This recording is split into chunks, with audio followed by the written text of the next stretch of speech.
Okay, I think we're Testing? Yeah, Loud enough now? you're definitely loud enough. Almost too loud. No, I'm kidding. Okay. Well, I guess we're good. We're here. This is the 20th plus one podcast. Uh, you know, and it's been about. When was the last one? Well, the last one was 5.5 months ago for when PoE 2's .1 came out. And that was... We did one for that? We did. Really? And we did. No. And we all just were like, yeah, it's legally a game. And then that was it. And then that was basically... And then it was pretty correct, actually. Yeah.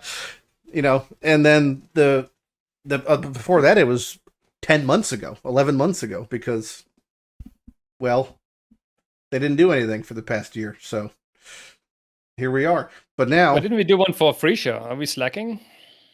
We didn't do one for Freesia because we didn't give a shit about it as much, I feel like. I guess you guys both didn't play it much, did you? I did a little bit, but I don't like... I had a blast. I don't like being in Settlers, and I don't... But now I'm back in Settlers, it seems, so... You're never leaving.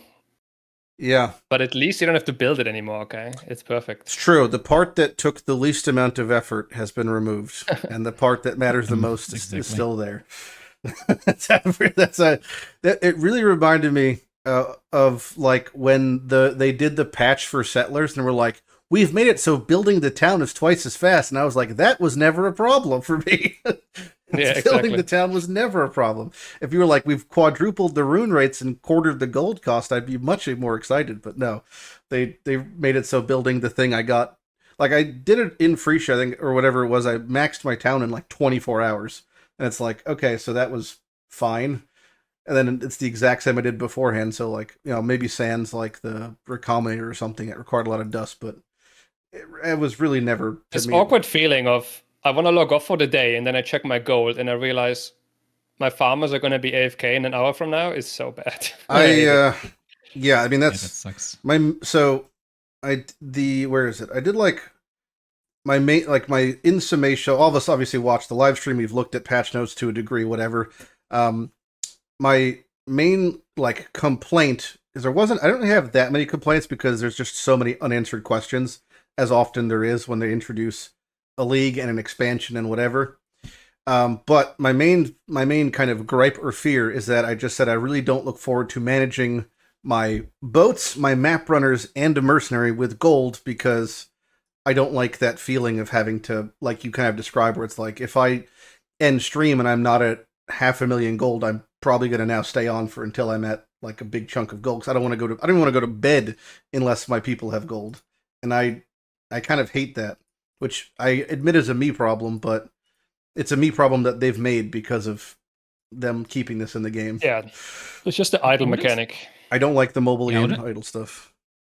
I wouldn't say it's your problem. It's like everyone has very similar approach to this, honestly, and it's like really boils down to like how they rebalance it, if even though they've done that, which I assume they did. But if it's like very similar balancing to what we had, it's gonna be like a lot of like pressure to like keep your town going, even though they are saying, oh, this is just a side thing. But yeah, it's not really, especially because if recombinators are back in the game as good as they were in Settlers, which was, you could effectively not like to the level of Harvest, but you could like, or Necropolis maybe, but you could definitely systematically craft pretty damn close to perfect rares through like the research and effort we've discovered from Settlers recombinating. And there's a new version of recombinating, whether it's better or worse or more niche in how you use it. It is not using that seems like crafting suicide to a degree. And if you're going to need to engage with both those things, if you're going to need an abundant amount of gold and dust, that means you're still doing Settler. So if like, I can't imagine a world when I'm not settlering, because not recombinating kind of seems like throwing, especially if you could recombinate with the new strand thing. And like, I mean, to be fair, they're kind of like making it sound like recombinator equals settlers, but they don't really have much in common. They need a little bit of gold and a little bit of dust to use, But since the town is already upgraded, right? Yeah. You don't have to interact with it. For me, settlers is mostly the mappers and the boats that need like constant management and babysitting. Well, so there's an interesting thing. You mentioned the mappers were very, very strong, and boats were very, very strong. But although you did boats, the meta for boats kind of evolved and adapted depending on what you were targeting. But something interesting I saw. So the job ranking system has changed, and it very much could just be half whatever. Where there's now 5 ranks instead of 10. So I'm going to assume that what was a 10 is now a 5. But maybe it's like way easier to get a 5 than it was to get a 10, because a large portion of my frustration came from every day I'm losing 3 rank 10 mappers and I have to spend 800,000 gold getting them back. If that annoyance is kind of really, really, really reduced to where it's like you could still have your 3 sets of 10 map runners going, but you lose a person and it's like, well, getting a rank 5 mapper again isn't as big of a deal. That's going to alleviate a lot of the stress, obviously, from like that sustain. Yeah, what did you see? So, well, that's like this is like, patch notes are obviously a lot of information's great in Path.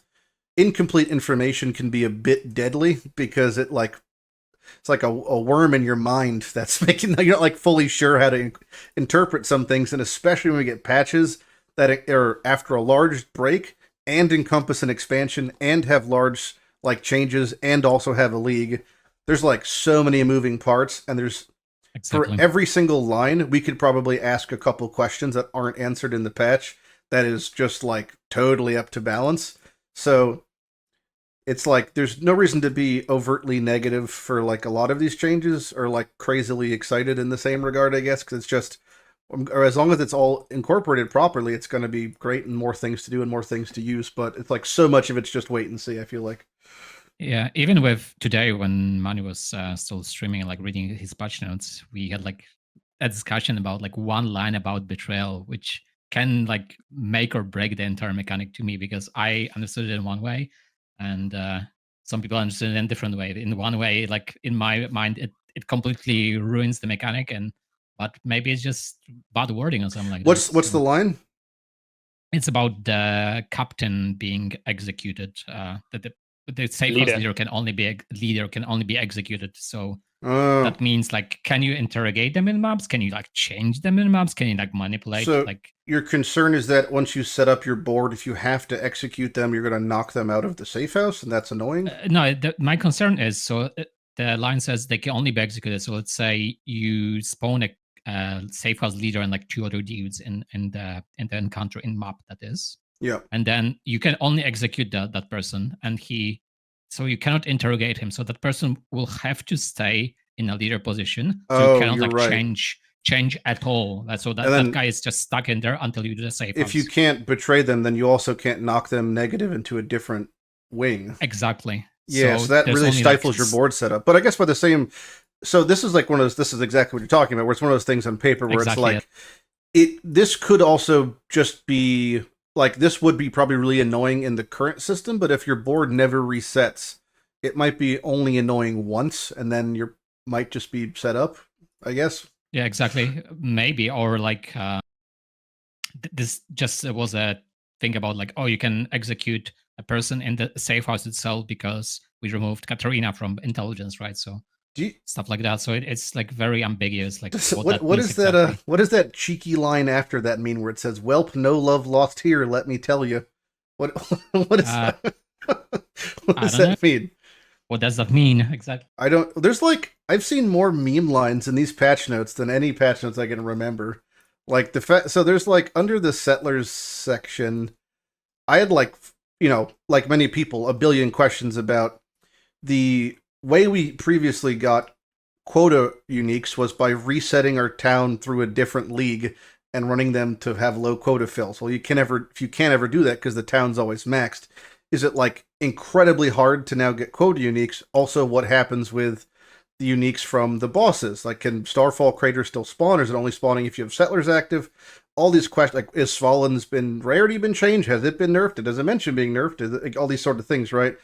And then, like, I have a billion questions, and I see 2 lines related to memes in the fucking, like, It just like infuriates me. Where it's like I have all these questions, and then all I see is they've adjusted the banana size and moved a lamppost. And it's like, well, I don't give a shit about that. I want to know about all my questions. I do give a shit about that lamppost though. That lamppost was evil. Fair enough. The lamppost interacts with us all differently, I guess. We're all affected by it. But there's still a chance we get some more clarifications about, for example, the stuff. Undoubtedly. I mean, like I mentioned when I started this stream today that like if you read through like patch notes now are, I think every year patch notes degrade in quality of being prepared for a league start because there seems to be more and more amendments and then larger FAQs or Q&As leading up to the league launch, which a good example of that is you watched the stream, you read the patch notes, you picked your Hexblast Miner, you went to bed, you woke up and your build got dunked on. And it's like, that can happen. I mean, realistically, that could have been anything. Like there could be, you know, something tomorrow where it happens the exact same way, where it's like everyone's getting, a lot of people are excited to run quad Herald builds on Elementalist, and then tomorrow we find out that the Herald Aura reservation cost has increased or something. It's like, okay, well, sad. So like, there's probably going to be a 50-page FAQ, you know, by Thursday that probably answers most of these questions. It's probably a side effect of them still working on the actual patch until probably Friday.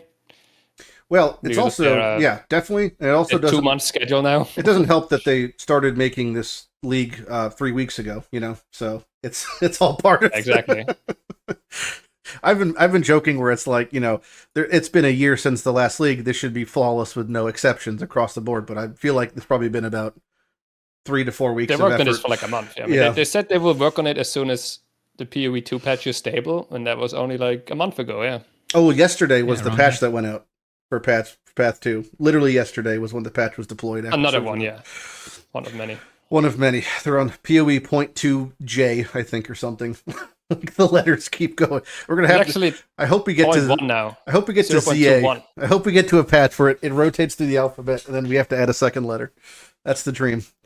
All right, so there's like a billion things to dive into here. We've talked about a little of them, but overall, we'll start with Legi. What was your first impressions from watching the live stream? You know, just it's been so long. So, what was your first impressions just from like the live stream stuff? I mean, I had a lot of reservations like regarding what they're gonna show, because like I didn't know what they're gonna focus on. It's gonna be balance, if it's gonna be content, it's gonna be like, you know, QL or what's gonna be actual the thing that they're gonna show us. So I was like really uneasy about that. So it turned out to be mostly content, which is, you know, endgame rework, and I was really positively surprised by this. Like I thought it's gonna be good if it's endgame expansion, like an Atlas expansion, but it was good. Even though compared to like last big endgame update, which was Exile and Ether, I think it's much smaller of an impression compared to that. But it was very positive still. So I like that. And generally, like I'm very happy what they shown. You know, like there is some character balance, a lot of endgame juicing stuff. So pretty much exactly what I need to be very excited about the new PO League. And obviously, I cannot really you know, neglect the QL, because the QL this time around are very significant. So I'm happy about that. So very positive. Nice. Impression. How about yourself, Manny? Well, I agree with most things that Legi said. Overall, I'm positively surprised how large the patch is. It covered like all fronts really. And they probably didn't work on this very long, so I didn't really expect that much. And also, I was surprised positively how generous they were. So many quality of life things that we've been asking for years, if not longer, have finally been fixed, you know, miraculously. And also, it's very generous of not removing the recombinators. I thought they would get nuked for sure. And yeah, overall, more buffs to fun than nerfs, you know? They've been very generous with the patch. Goodwill is being built. Yeah, I definitely was overall happy. I don't think, like, kind of what Legi touched on, which I feel like the overall scope of what they're trying to accomplish in the expansion and the league especially is really not that large. which I like. I like them maybe perception-wise biting off less than more, because typically the showcase stream is obviously the most polished and largest version of the product that we're seeing. And then when we typically get into it, it's much more streamlined because we either clear through things or a lot of things get obfuscated through our play style. So it's like, it didn't seem that really that big or that, bloated, I guess, which means it probably is going to be even smaller than that. And I like the concept of just having something much more simple, because then I have slightly more faith that they're going to execute it flawlessly, which is really just all I want. Is I want something substantial and have a good addition to a gameplay loop, and then just them to not fuck it up. That's all I care about, is that it just it feels good and we get to have fun doing that new one or two things. So I'm hopeful that they do that, and that hopefully we, just get that clean mapping feeling of like doing the 16.5s and a couple new bosses to do, and there's a couple new tools to play with. And I don't need you to reinvent the wheel. I just want like a new coat of paint, So that's exciting.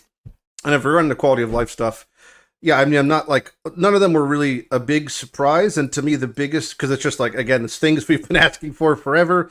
And in a lot of their cases, they exist in other places in Path, and they just never like did it for other stuff.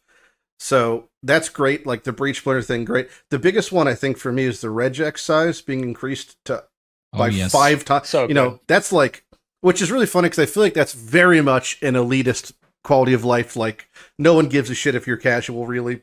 But the fact that it goes from 50 to 250 means your 17s now have a full slew of things you could do. All your maps are crafted nicely. Your crafting regexes, especially the fact that you're doing recombinators, means you could roll things in a much more maybe aggressive fashion with a much more confined filter setup. And then your windows and like Tujin and whatever, like it's just overall way better, because there's a lot of things you could do that people don't. I didn't think of Gwenin and Tujin. Yep. Yeah. So there's a lot of things you can actually do with the regexes when it comes to maps that people didn't really do because it took up too much typing space, but specifically denoting what quality a map is, what quantity a map is, the pack size. You could do all that stuff in a regex. It's just we never had the room to do it, and also do the mods. So like you could previously do 3 different sets of regexes for 17. Now you can do it in one, and it's just like, that's going to save you ultimately the most time. And they have like the mapping ass pocket, right? You could do, which to me is kind of whatever, honestly, because you still have to roll the maps in your tab, but at least you could roll them with a new regex system, get your 20 maps set up or whatever scarabs, and then put it in the ass pocket. And then like in conjunction, those two quality of lives work a lot better. And it should lead to a much more fluid mapping. Because that's one of the bigger gripes I have with the endgame mapping, is like persistently we're, after we sit there for an hour, roll maps in a quad tab, then we have to like stop and then do the things with. It's just like so much fiddle. So less fiddle, more happy. More playing, yeah. Yeah, like more playing. Yeah, good. exactly. Like, I mean, you hit a nail on the head pretty much. Like they really gone for the very like safe and check like approach that worked in the past, which is the pinnacle bosses and the guardians before that, which work and everyone likes it. So. Yep. With like a small twist, and it builds on top of the current endgame. They didn't want to shift from, and it's also very well done. That's a good point. Lore-wise, I would say. So I think it just works very well. It doesn't throw everything away. That's pretty much what Mark was saying in the interview, right? They didn't want make people very unfamiliar with the experience, right?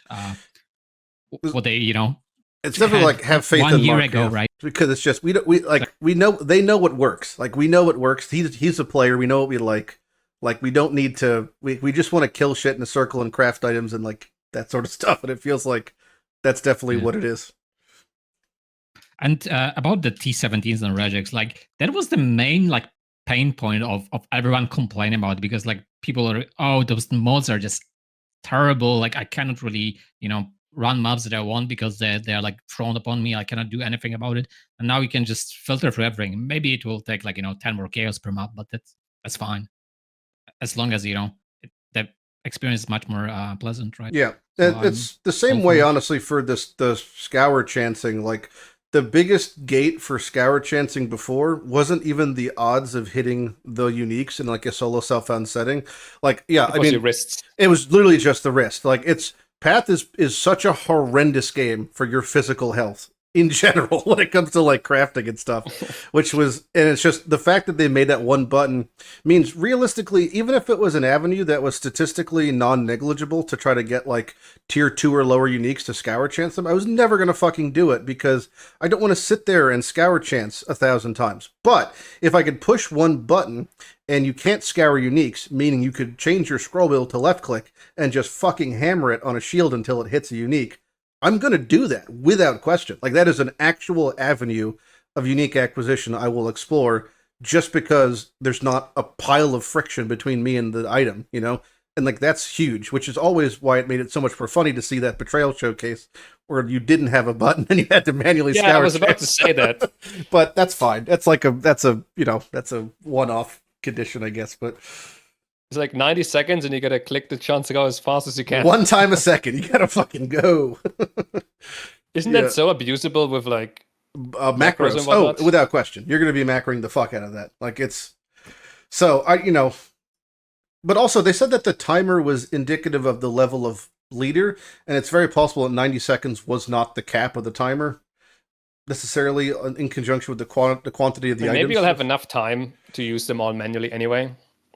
Yeah, I mean, doing 90 scour chances in 90 seconds is kind of rough. That's a lot of scour chances. Yeah, I'm good. I'm not gonna do that myself. Yeah. Your loss. True. Yeah, back in the boats sure. you go. I'm okay with it. Back in the boats. So I also, you touched on the fact that there's like the story stuff, but they do have the story versions of all the pinnacle bosses, which is great because a lot of casual players just get their 4 stones, do their atlas, try all the bosses once, then fuck off to a better game, you know?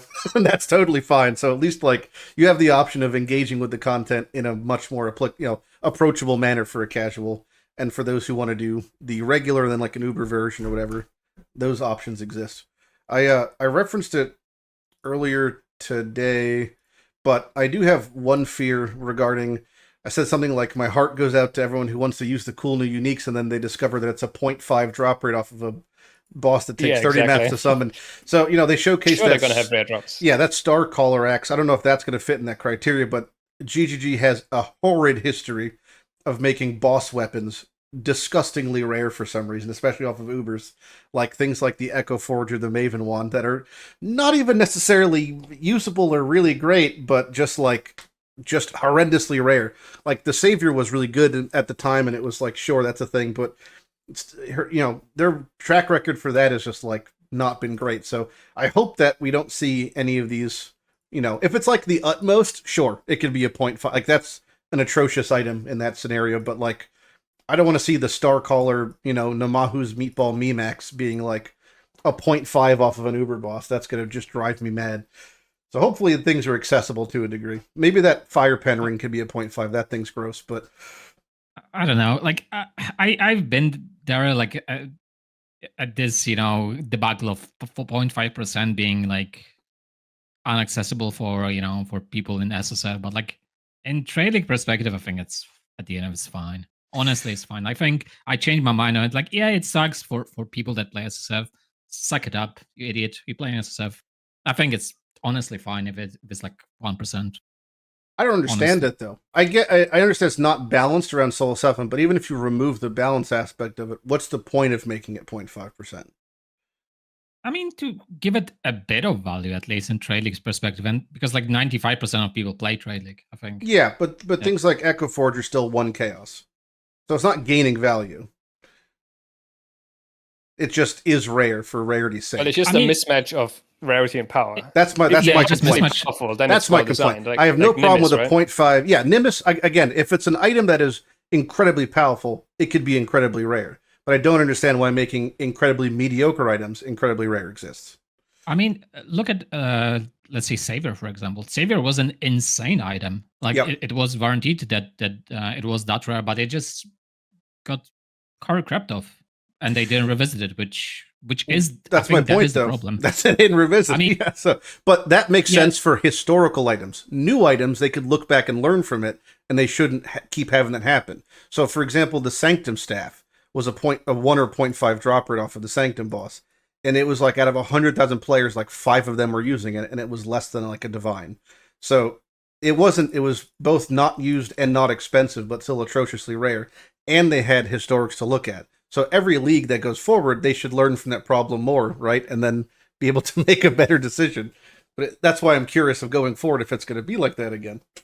Like, for example, like any of the items from Settlers League, like Svalin wasn't a 0.5 drop rate. It was very powerful, but also somewhere maybe in a 1 in 20 or 1 in 30 off of a Black Knight. Like the gloves, like the sword, they were all similar drop rates. And they were just still rare, but just like 0.5 is, to me, just seems crazy. Like even a 0.5% going to a 5% makes sense. So like looking at Trial Master, things that maybe are objectively powerful like Hateforge, but at the moment like aren't, I kind of can see. But even then, like the better items like Mozzwaddles are 5%. And that's obviously I still think that I still think that 5% is such a huge, like high drop rate for like economy standpoint in Trade League. So 5% I think is way too low, but 0.5% is I mean way too high, and then 0.5% is way too low. I think I agree with you. Like 0.5% it's kind of atrocious. It never should be like that. But I think the 1%ers item are fine. Like, yeah, I actually genuinely think it's fine. Not to harp on it too more, but there's a good way that I've seen it discussed in other video games when it comes to, like, for example, in RuneScape, they talk about average hours of acquisition. So if, like, for example, you're fighting a boss that has a 0.5 drop rate that takes 28 maps to encounter, which means you then have to do 560 maps on average to get that drop, and that takes 5 minutes per map. Do you want to spend 2,700 minutes on average to acquire this item? And is that realistic for a player who doesn't necessarily feel like they are forced to engage with trade?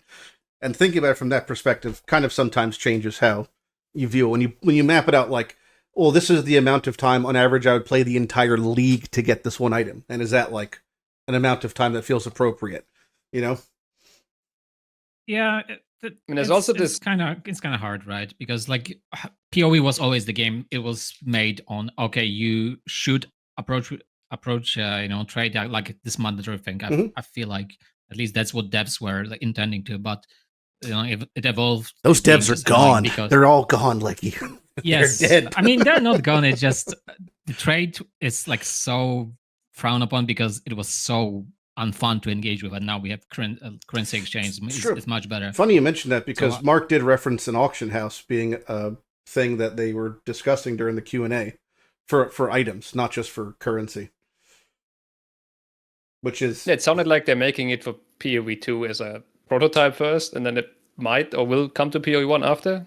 Yeah, well, we're like the younger brother getting hand-me-downs now, so everything that gets paid for PoE2 we'll get after a year.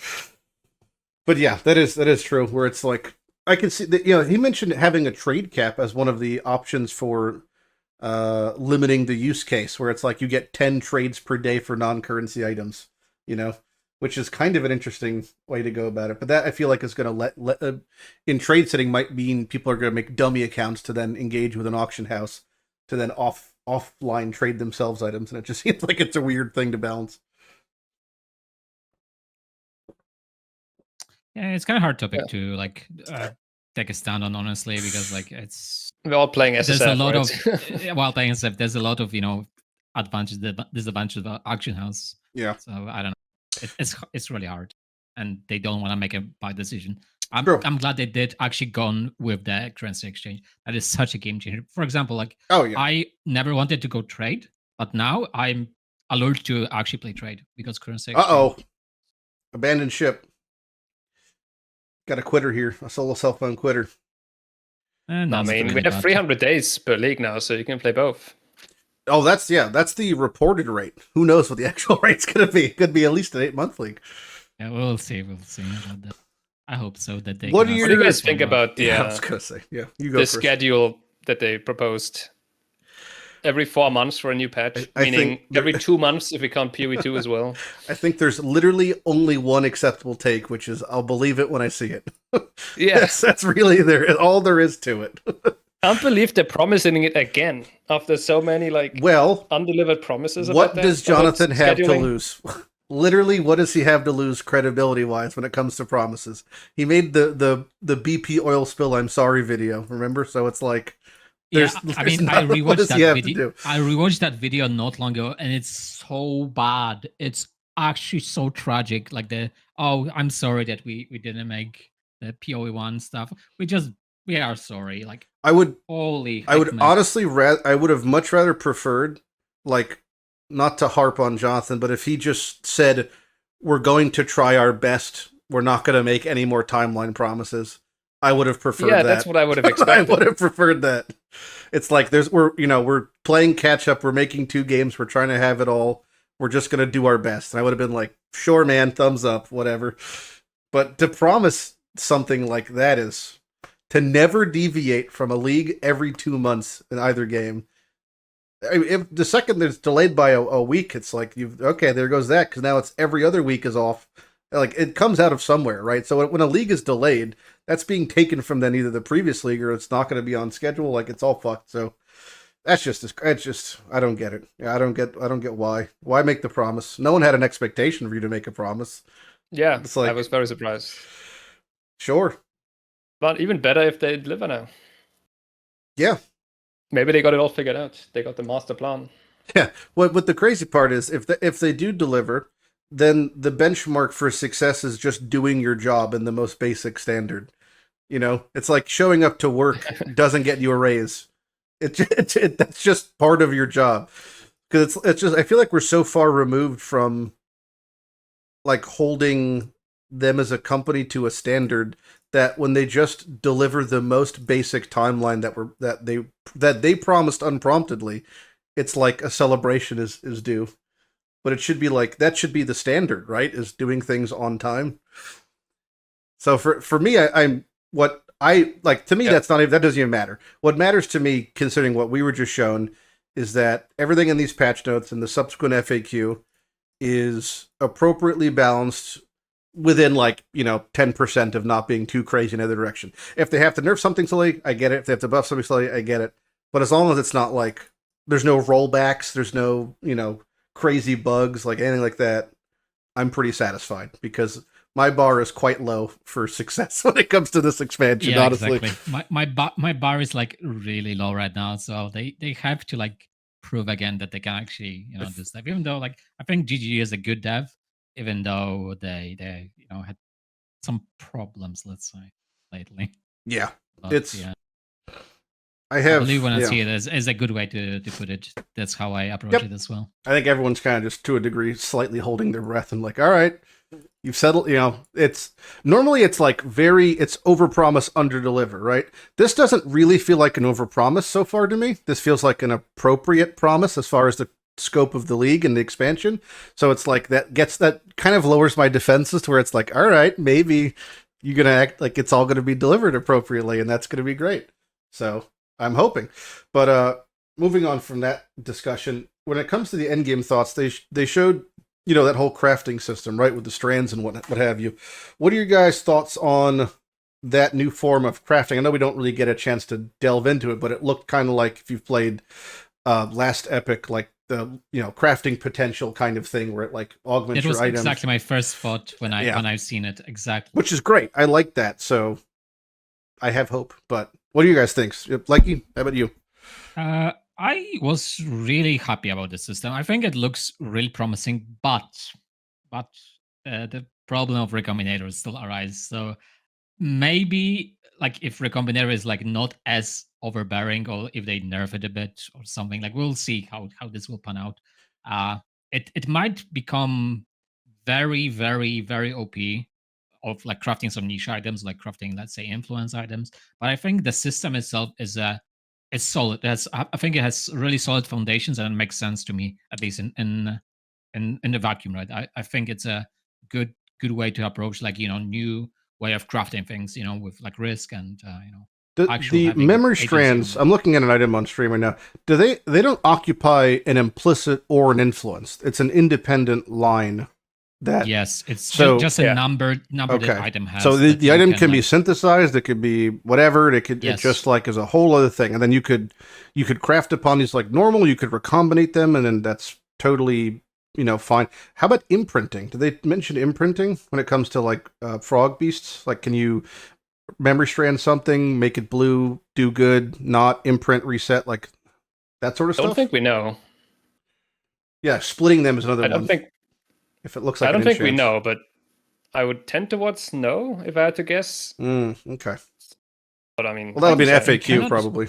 I think you cannot imprint an enchanted item at all. But like, does it count as an enchant? That's what my question. So that, yeah, because depending on the slot of the item, that means you have to enchant after stranding. Then, like, it looks like it takes the place of an influence, but because it even I don't know. These are all FAQ questions, I guess.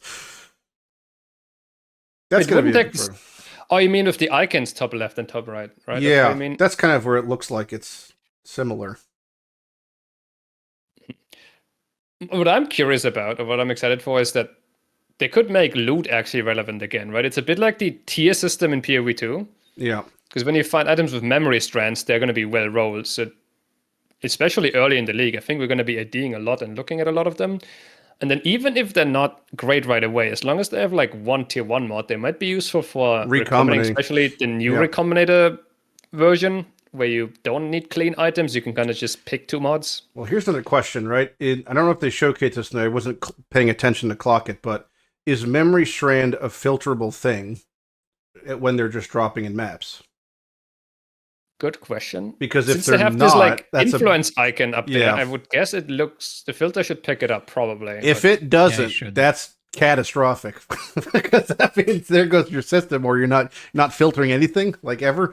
Like, how would you? I mean, because based off of your ideology, it's you get an item that's on a shit base, but it has a tier 1 fizz roll. You'd want to loot it to strand it up, then slap it on something else, but you wouldn't be able to know if it's there if it's on a bad base, because I think what Mark said was they wanted to make, like, the tiered items in PoE1 type of deal. So they did make those filterable in PoE2. So I am certain. Okay, good. Will, be if it exists in Path 2, I assume it's going to exist here.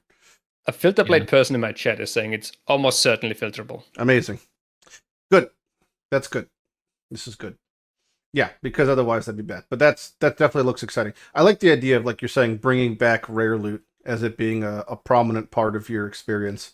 Because in a way, it also extends your mapping experience in an artificial way, but a positive way, because you're spending more time looting things and checking things you wouldn't be normally doing, which I think is good for game health, to be like, in a way, spending more time. Like, nothing, like, it always felt kind of good doing a 17 that was extra juicy, and it's like you're using 6 portals to loot, and it's like you're having a good time in the map, and it feels like you really got your money's worth for the effort put forth. And it's kind of reminds me of that, where it's like, I want to craft a map well, and I want to set it up well so I could get a lot of memory strand items, so I could check them and be like, I have things I want to work towards, and like, look at all these goodies I got, versus I just blew through a map and I've looted 3 things and now I'm on to the next map, which always felt a kind of worse to me. Yeah, I think with both recombinators in the game, like memory strand system is like a perfect, filler to like supplemental the remaining things that we need. A supplemental thing, yeah, that's the word I was looking for. Thank you. Like, it's a perfect supplement to, like, sexual. Maybe not. Maybe. It's like a counterweight, right? Yeah. Because you approach the crafting completely differently. Yeah, so you can supplement like the very set way of like crafting things with recombinator, and like adding, doing the stepping stone crafting. So make a like stepping stone base to then recombinate to, like, then maybe even use more memory strand stuff. So it's very, very like fluid how it definitely feels like crafting system, much more in the vein of not like quite deterministic crafting, but like progressive crafting, working on something for a longer period of time, versus just saving a bunch of corpses and making something 61 and never touching it again. Exactly. I much prefer this, where it's like, I have like my A item, then my B item, and then like, oh, I finished this one, so I can now wear this and work on this, and that sort of thing. Do you think that we're going to reach the further end of the spectrum, which was people wearing cloaks of Tamariel to identify magic items to look for rolls on things, like that whole thing that happened during Recombinator height? Honestly, 100% in Trade League, like that item gonna be used so much right now. Yeah. Like, actually, because like you can do the stepping stone things with new Recombinator, and then you get the memory strand item on top of that. So I opened up the wrong tab. You just want to pick up more stuff. Like, you really want to pick up those things, which is exciting, honestly. Like, it's such a huge challenge for devs right now. Like, make items that you want to pick up from the ground, not just make a base and click on it a billion times, right? Yep. Currency items. It's super smart. So funny we should mention this. So I just noticed that we're in 3.2. We're in 3.25. What are we in? 2.6 now coming up. Okay. So then they have for version 3.6, it's the Cloak of Tamriel is once again obtainable, although the method is secret waiting to be discovered. That was from, when the fuck is this? Synthesis? No, what is this? 3.6. That sounds like Betrayal League. Synthesis. Because that's when they changed Elrond. Yeah, okay. So it's just from... Yeah, okay. So this was just the same thing where Elrond chest drops it from... It used to be from the master shops. Zana. Yeah, Zana. And then in used to sell it 3.6 for we got chaos. Betrayal, the new masters. So now it still is only drops from chests that Elrond rewards in Syndicate. And so it's still quite rare to my memory. Very rare, yeah. Yeah.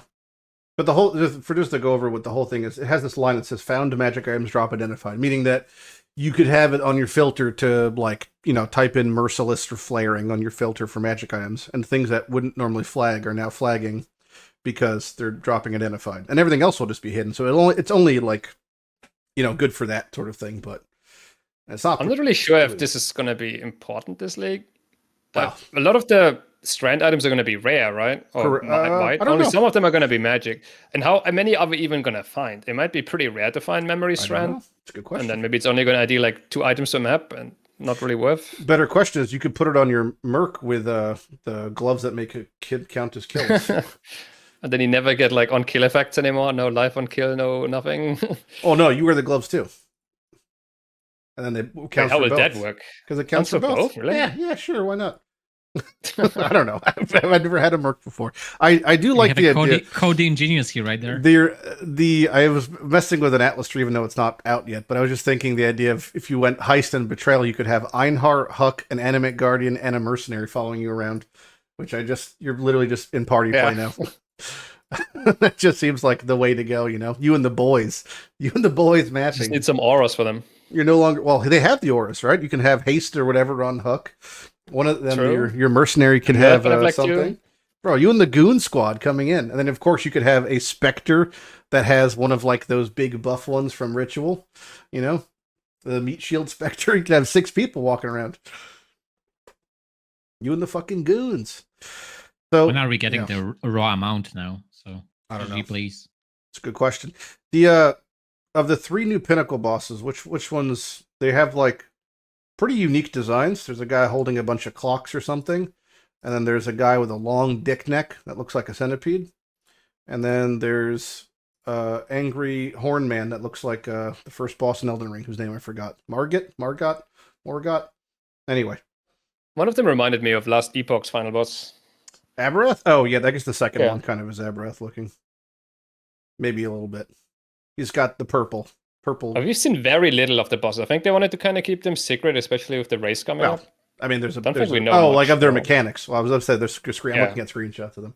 They showed in the trailer that they have definitely the same Uber Shaper bullet hell type thing, which they seem to like that.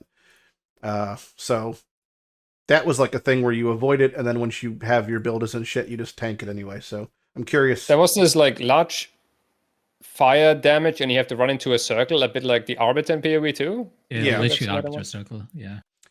A little bit, except we can use movement skills here, so it'll be fine. Yeah, so it's going to be 5 times faster, probably. That's a good question. Yeah, they're going to scale it up.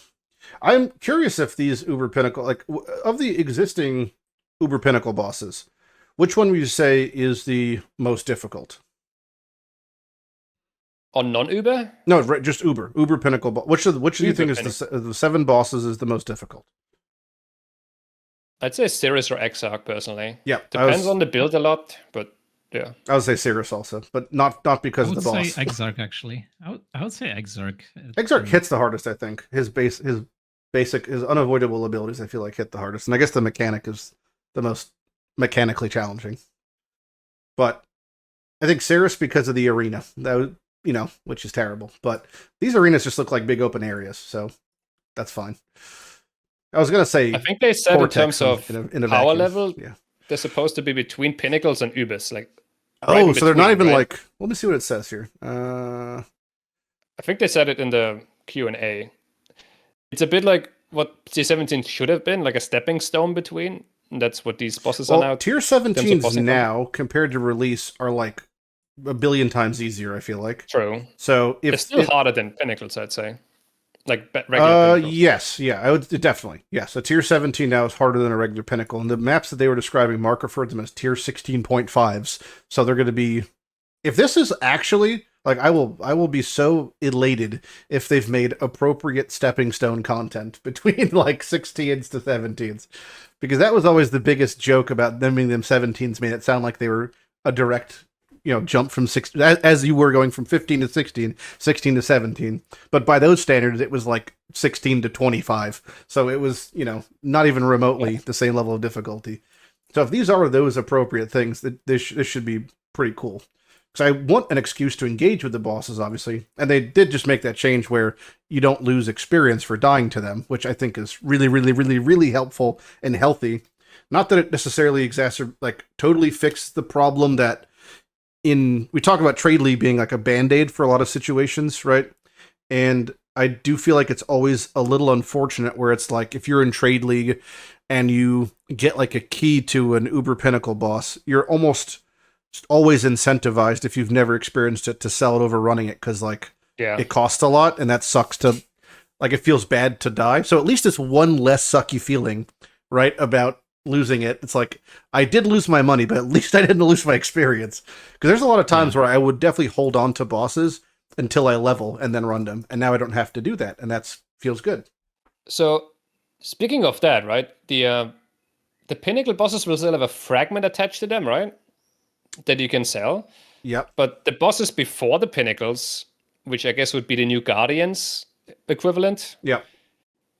Those cannot be traded away, right? You find them in maps, like you find the like the Cirrus guy they showed, like the singular Cirrus, whatever. Yeah, exactly. Yeah.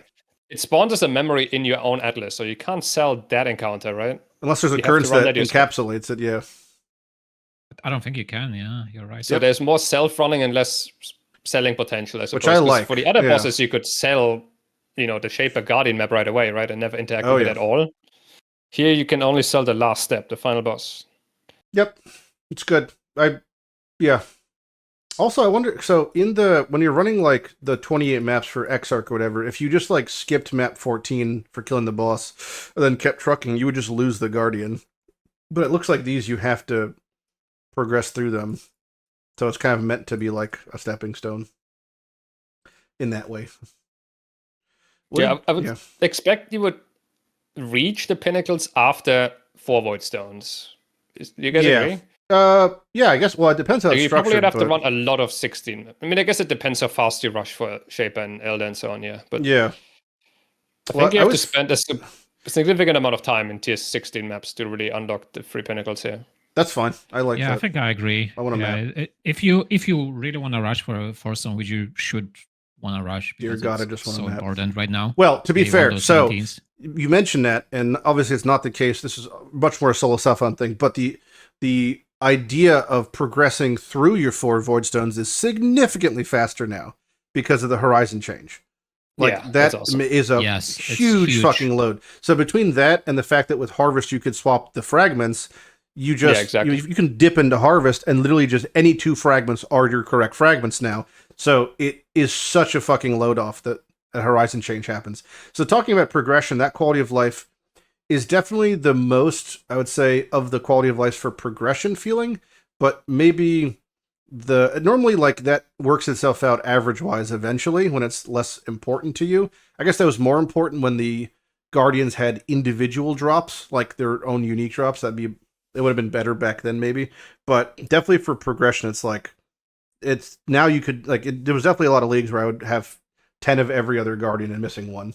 So it always worked itself out. That changes insane in endgame as well, because you usually had 2 types of Guardian more than other 2, so you couldn't run your Elder sets and stuff like that. You had to spend so much Harvest juice to swap the fragments. Do you think really Horizons will be dropping less? Because it's funny because during the patch notes they referenced that Regret Orb drop rate was reduced.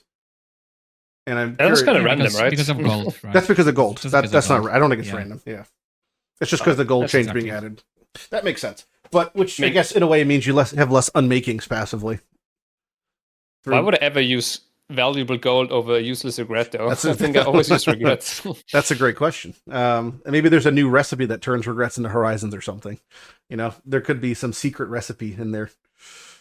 Yeah. Wait, see, they did. They made a reference, really right, to some new recipe with combining orbs or something, didn't they? Did they? They did say something about them combining like exalted orbs to yes, like Conqueror Exalted Orb, like new Shaper. Yeah, if you with all 6 orbs combined, it's a unique maybe. Okay, that could be. Probably gotta be a unique, yeah, like a recipe of all orbs to unique map or something. Eternal Shroud. Oh my god, can you imagine? I miss that unique. That's a cool one. That's basically unusable. It feels like by today's standards, but that's fine. Speaking of uniques, yeah. Oh, sorry, you go first. Oh. I was going to talk about uniques as well. Oh, yeah. Over 20 uniques added, I think they said. Or was it exactly 20 or over 20? I'm not sure. Yes, yeah. Between the expansion and the thing. And mercenary uniques, that's going to be some fun uniques to hunt, I hope. It will. I don't think there's honestly going to be that many because, like you just kind of touched on, there's a lot of little, areas. So it's like maybe each boss has like 2 or 3. Each mercenary class has like 1 or 2. It'll be pretty evenly spread, but I bet you it's going to be like we have 16 out of 20 within the first 3 weeks, and then it's just hunting the 0.5s. Yeah, hunting the 0.5s. Of the uniques they showed, there's a couple that they have spoiled on the secrets page. What are your thoughts on the random divination card buff flask, the meme flask?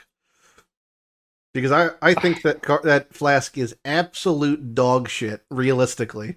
I tend to agree, but we have to see the numbers. Really? On it, right? Well, it's just the fact that you can't control it, right? And I think it's gonna lend itself to a scenario where if one of those divination card buffs, say, is like large amount of quantity, I'm gonna be running around a meat sack for 10 minutes, waiting till I draw the card and then killing him, and that's gonna be a horrendous gameplay loop if that exists. So I hope it's not that. So how does the flask exactly work? So it draws the card when you use it, right? And you can you get the buff for 20 seconds, yes. And then it costs a horrendous amount of charges, roughly like 1 flask per full charge thing. And you get a 20-second buff that's from an unknown list of buffs that do an unknown amount of things. And if it's just like offensive bonuses, like if it's just shrines on crack, then that's fine, and it's just like a cool little thing. But if it, in any way, shape, or form, if there's a buff that increases IQIR, which it is a gold flask, so it's very possible that they have something in there like that, then that would be, I think, kind of a bad vibe, because then I would like want to have it and want to just sit there until I got it. It's never going to be worth, man. Yeah. No. You say that until that meat sack blows in your face, busting everywhere. I think it's so cool that you can like stack flash charge gain and like get so many buffs, and maybe you think like, that they stack, right? Do you think the buffs stack? I think so. That's my question. I don't think they do. I actually don't know. And the reason they don't stack that I don't think they do because the shrine depends how strong the buffs are. Yeah, well, I think they don't stack because of how the shrine thing was added from Settlers League and how it worked there, where it said that you gained the buff for 10 seconds, and when it rotated buffs, it replaced the previous shrine buff. I think that it's going to be the same way. How when you get a new divination card buff, it's going to replace the previous. That's my guess. I mean, Chat's saying they stack. Yeah, exactly. So did they show it? Did they show? Yeah, exactly. So I don't know if people are conflating this with the other thing you push the buttons for, because that's a different thing altogether. The Sentinel type thing. But I didn't see them stacking it. I don't remember ever seeing him draw 2 cards. But I mean, you could easily get these flash charges 5 or 6 times or so. If you're blasting through a juice map. Yeah, if flash charges gained, you could maybe stack 5 to 10 of these if they stack. There's a bunch of ways also to just to do the things with like less flasks used, more flash charges, whatever, all those things. It would be a really powerful flask if a couple of them stack for like certain strats. Yeah, exactly. If you're blasting through a Legion or something, hell yeah. There was the Headhunter buff he got from the Doctor card that worked at Headhunter, that shows stacking buffs, but that's different than the actual card buff stacking. And then, so that's why I'm not sure if I can't see the other chats, but I didn't see a timestamp of it being like he pulled 2 cards and had 2 card buffs. But either way, that's gonna be a cool thing to figure out. Even if it doesn't It'll be a work, fun and it's flask, just by like the a way. one flask, I would definitely use it until I have an Orias or a Progenesis. As my one Or unique Mage flask. Blood. Yeah. Well, that's what I was saying. As my one unique flex slot flask. Ah. I would definitely rather still have a Progenesis or an So you're Orias. assuming you're gonna get a Mage Blood way before Progenesis. That's bold. Probably not. No. But to be fair, I'm actually historically I am very get a lot of belts, but I've been belt dry for 2 leagues in a row, so it's very possible this is the league, you know. There was like 4 leagues in a row when I had a headhunter within 3 days, and it's not been that case. Nothing feels much catching up. Also, not for nothing, but this is a really tangential thing. But I think that it is so much more fun to have a headhunter early on than a mage blood. And I'll die on that hill. Because I think headhunter, progressive mapping, it's just bigger dick energy for sure. Mage blood is a boring best item in the game, but it is very, very good, but it is boring, I think. I think the best belt to have early on is Perseverance now. Perseverance, you think? I was going to say Immortal Flesh. Perseverance. I was going to say Immortal Flesh. Perseverance is the belt of the league, I guess. Well, okay. So you want to take a second? We'll talk about the champion changes because I'm not a convert. I think that it is overrated.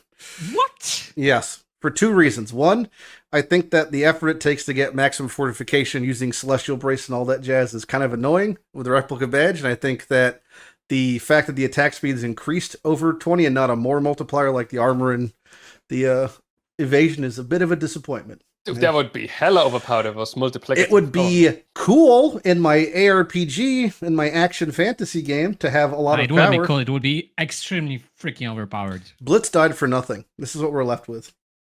That's garbage. No, Berserker I'm very excited for. I like the Berserker a lot. I like those changes.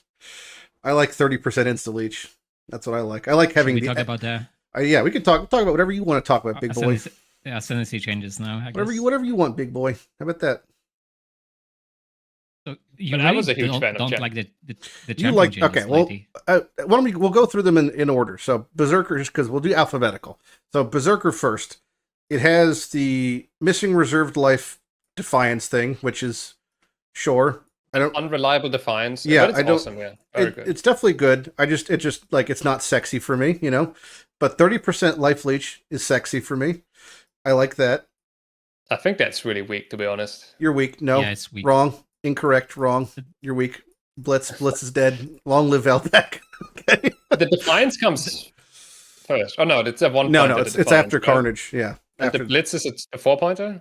Blitz is a 4-point. Gore Dancer is after Carnage, which you're probably getting always. And then there's the other one, Flawless Savagery, replaced with the Ancestral Fury, which is like Echo Strike. So whenever you strike, it also strikes a previous location, which I like.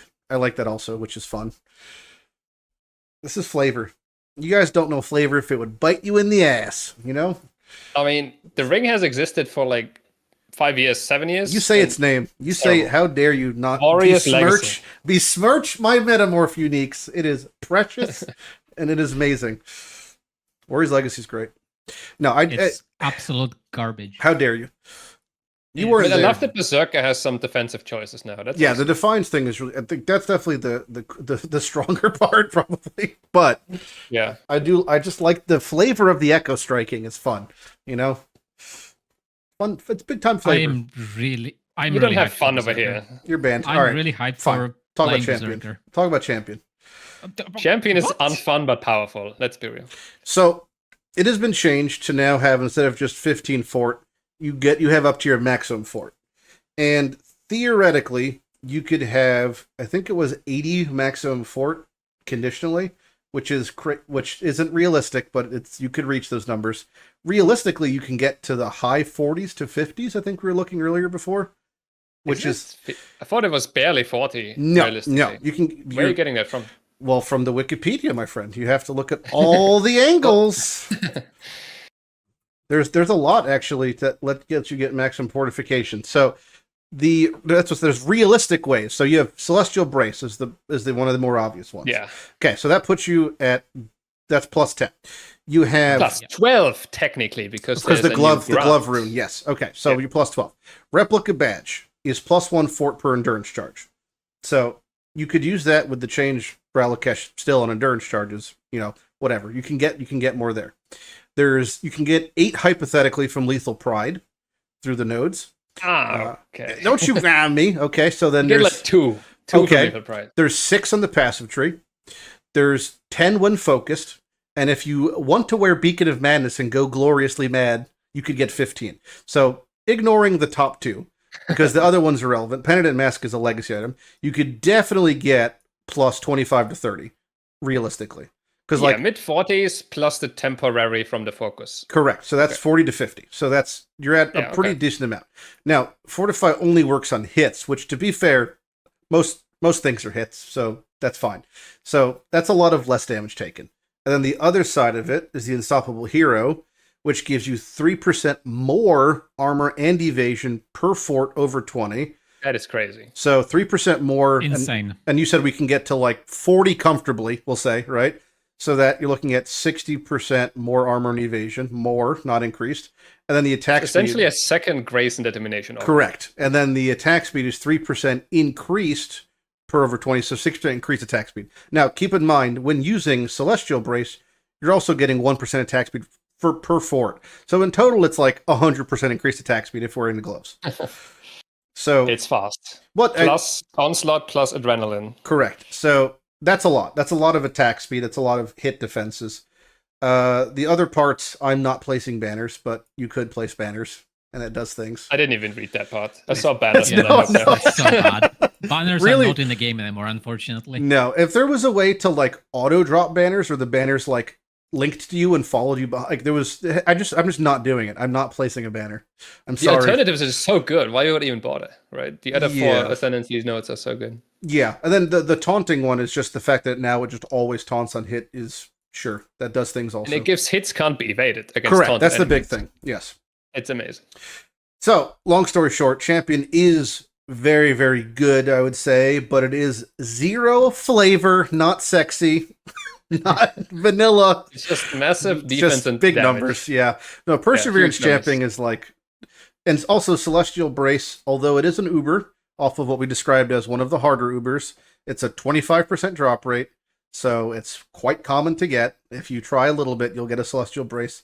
Replica Badge is probably way bigger of a headache on average to get, I would say. Definitely not required, though. No. But it is cool. Like, with the Relic exchange, at least it adds relevancy to that sort of thing if you were doing, whatever. I just love the fact that all of that stuff is very generic, right? It's just generic attacks, evergreen. Generic increased damage. You could do whatever you want. Generic defense, so you can play any attack, but like any thing that scales of that. So and you could still do like skills, iron reflexes with both auras and like double dip to get a huge chunk. And then if you want to, with all that bullshit, you could just slap on a couple replica dream feathers and go fucking nuts with all your armor. I was really interested in like maybe trying some armor stackers. Yeah, replica dream feathers. Get your smite going. Get your 5 1 passive voices. Put them all in your ass. It's perfect. It might still be worse than like, let's say, a Scion version of that, but like I'm excited for Champion. I really am. I didn't hit it, but that was on my build wheel, was armor stacking Scion as my the best part about this whole build is it doesn't even want a Mage Blood. No. Only the Uber Exarch unique, which if you target that and focus on it, you can get this up and running pretty fast. Yes, I think if you even played Explosive Arrow with this build, like as of just like a starting whatever, just because of, like you want to be tanky and be generic, you could probably kill Exarch in 20 minutes, no problem. Like just sitting there doing something really, really basic with that amount of defense, it should be really easy to kill Uber Exarch. Because like, not that your DPS doesn't matter, but if you had 1,000,000 DPS post 70% damage reduction fighting Exarch, it'll be slow. But there's I think the Uber Exarch, the runes on the ground do disappear at a similar rate that they are created, even in like the 4th phase.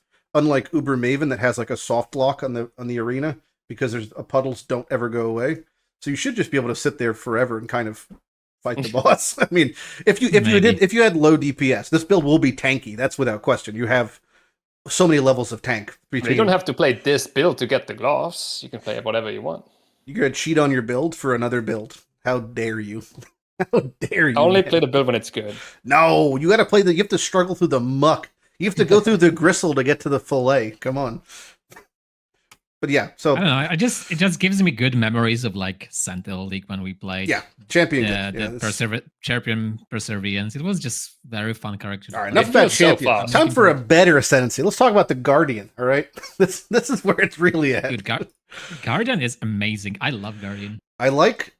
So if you don't know this shrine buff, I don't know for a fact, but I'm going to assume it works the exact same way as the enchant did in Settlers, which is you get a shrine buff for 10 seconds, and then it replaces the previous shrine buff.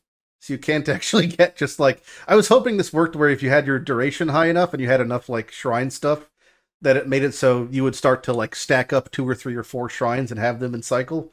But it just... I think they can stack. It's So- just they have a base duration of 10 seconds. The one right? in Settlers didn't. It just replaced it when I tried it, Hey, really? Okay. which was a huge disappointment. Oh, But the Settlers is the staff, right? You're talking about the staff? correct, and yes, so the staff one. on? Oh, the Frisia Ascendancy has exactly the wording as Okay, this so has. if it works if it worked in the Frisia one and it worked in a way you can get the duration high enough that you can get like 3 or 4 kind of rotating, that's I'm not way better. 100% on it. I haven't played that class.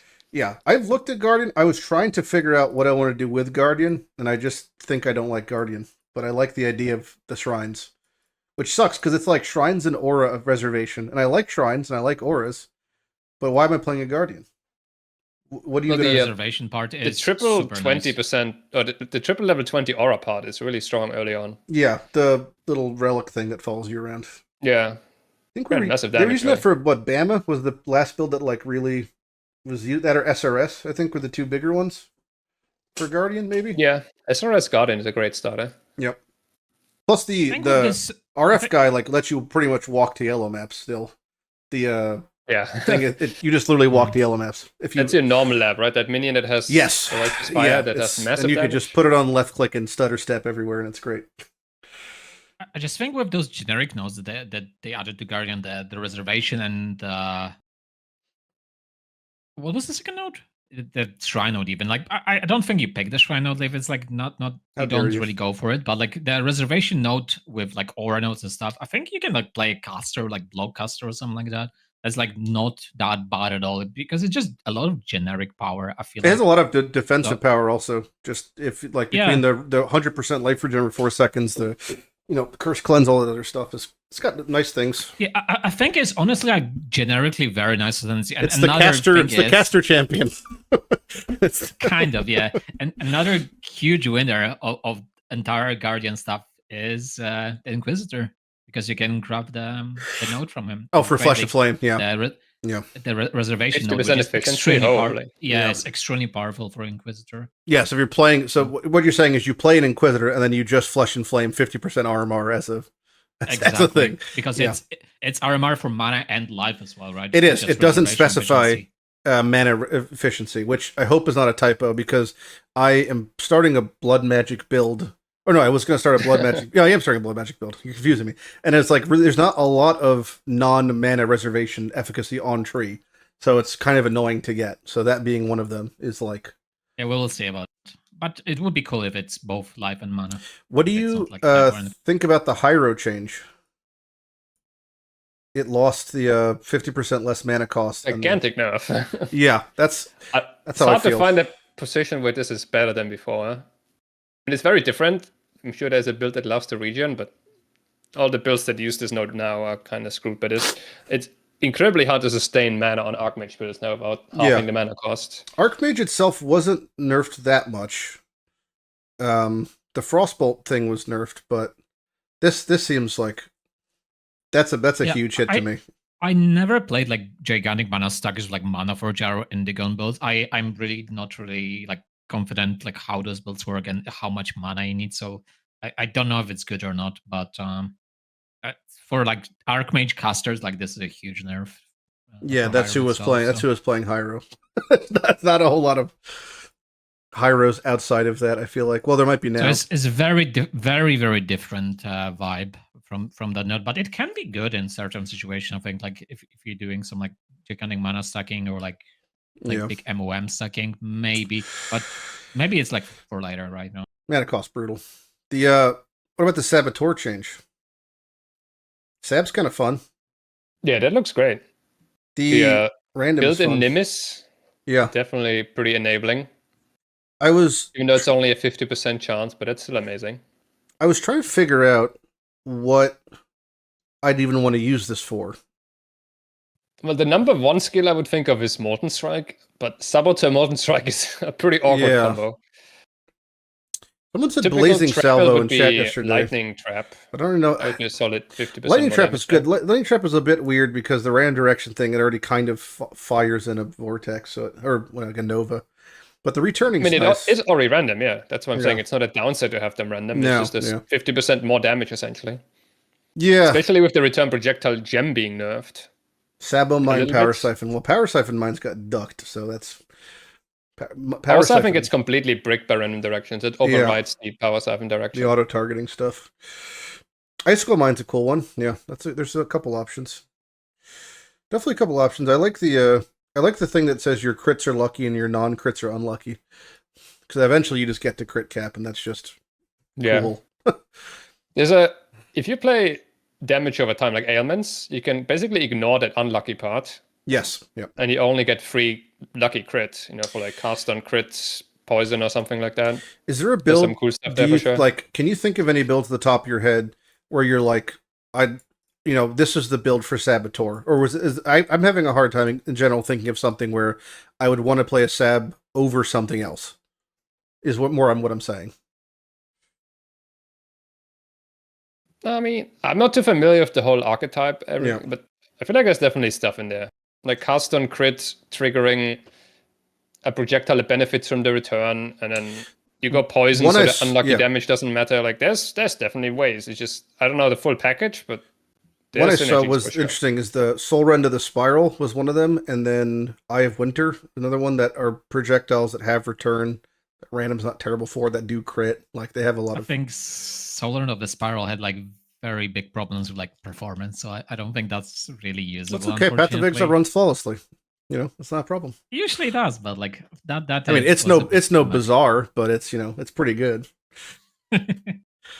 What about the Trickster nerfs? Because it got if you were playing Lightning Strike Trickster or Lightning Strike Lancing, whatever, any of those type of things, you got hit in like 6 different directions during this patch, which, to be fair, I think was almost every nerf I saw this patch. I would say 90% of them were like heavily targeted and pretty appropriate.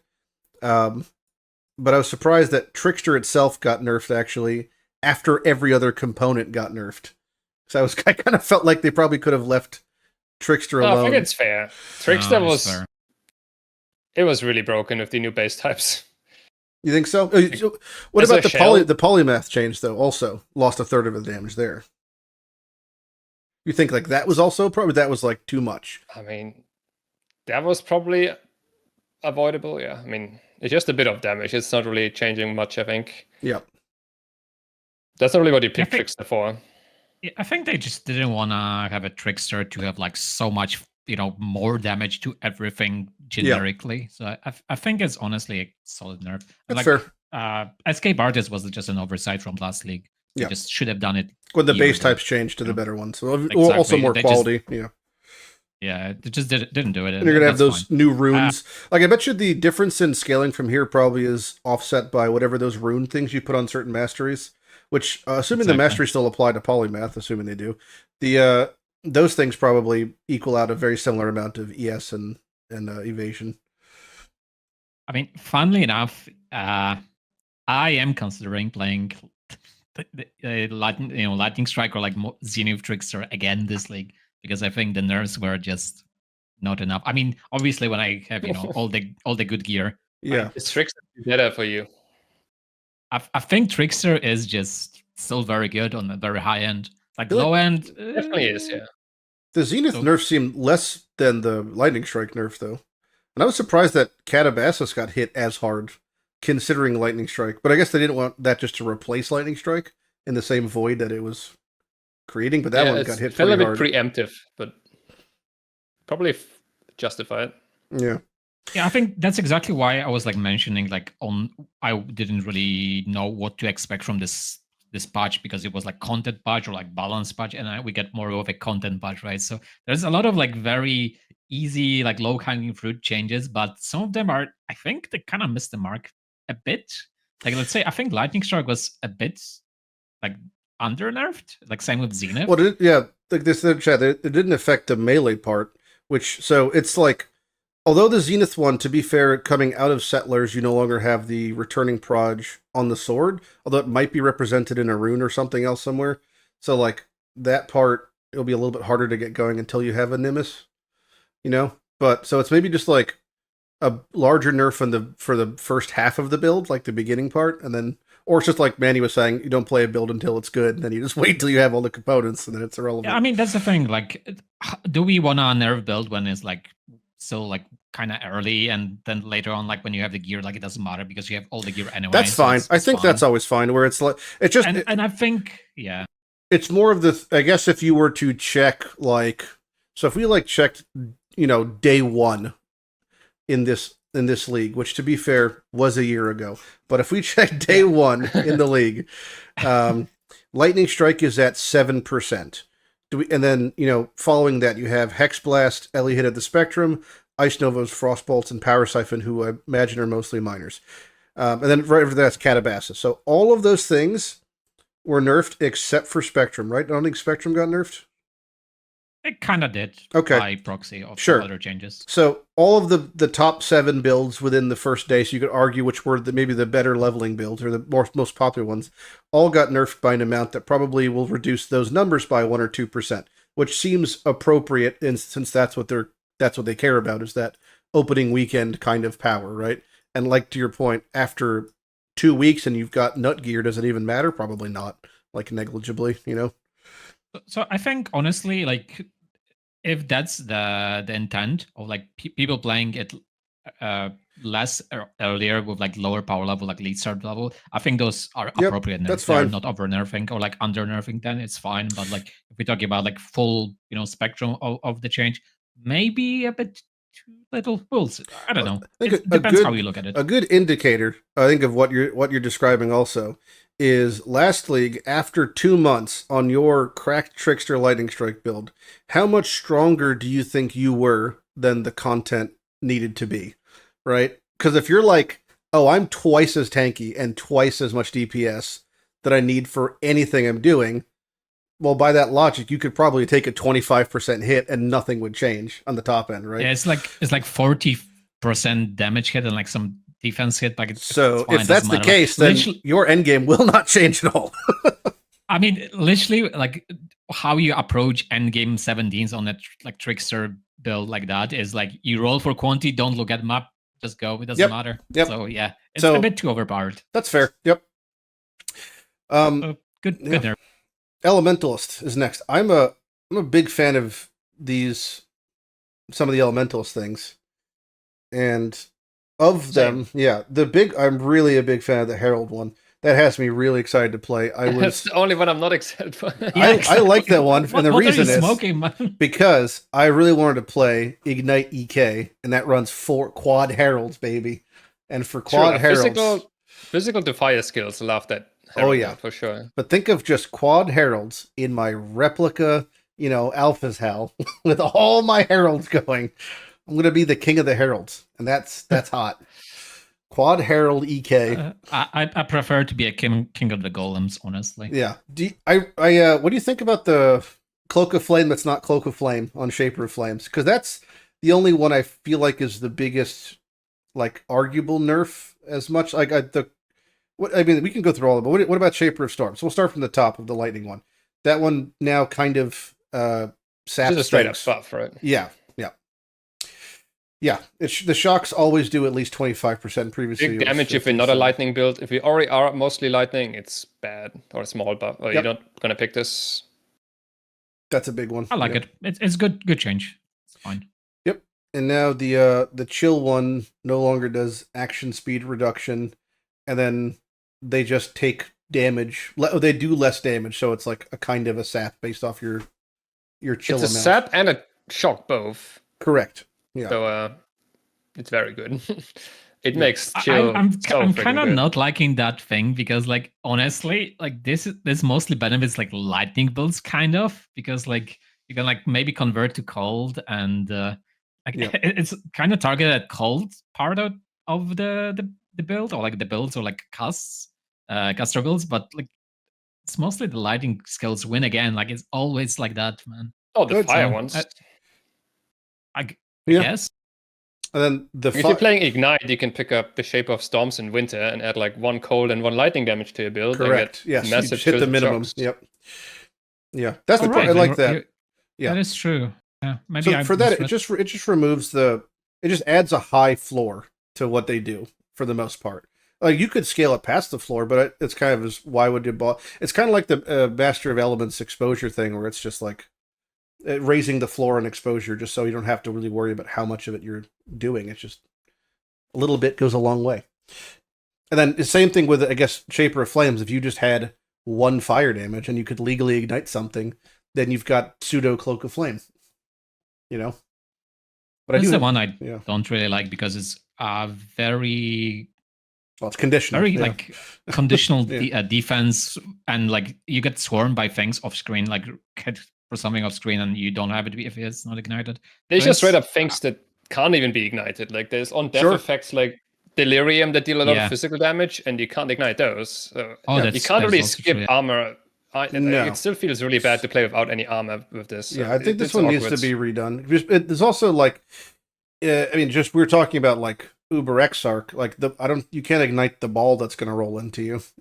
So it's like things that aren't enemies even that could technically hit you that do a damage type won't matter. Yeah. And then the other question is, it says so the wording is enemies ignited by you to convert 40% of their fizz to fire.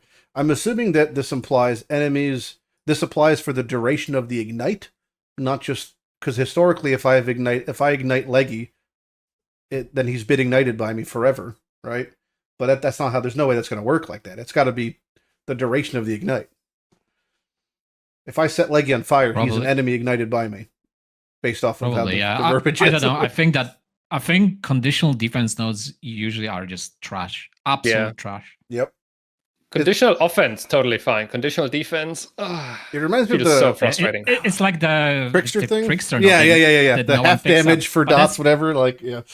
But like it's a bit better than this because like this just does nothing to like half of the things that are really impactful, like delirium things. No, Or, like it's just things that this hit is you like off the screen. most anti-Path of Exile defensive layer because it comes down to the same thing where it's like there's a reason that we don't have 99% chance to avoid elements because that's the same thing as having 0% chance when you apply enough time. You know, it's like eventually you're gonna get clipped and then I've died and then it doesn't matter.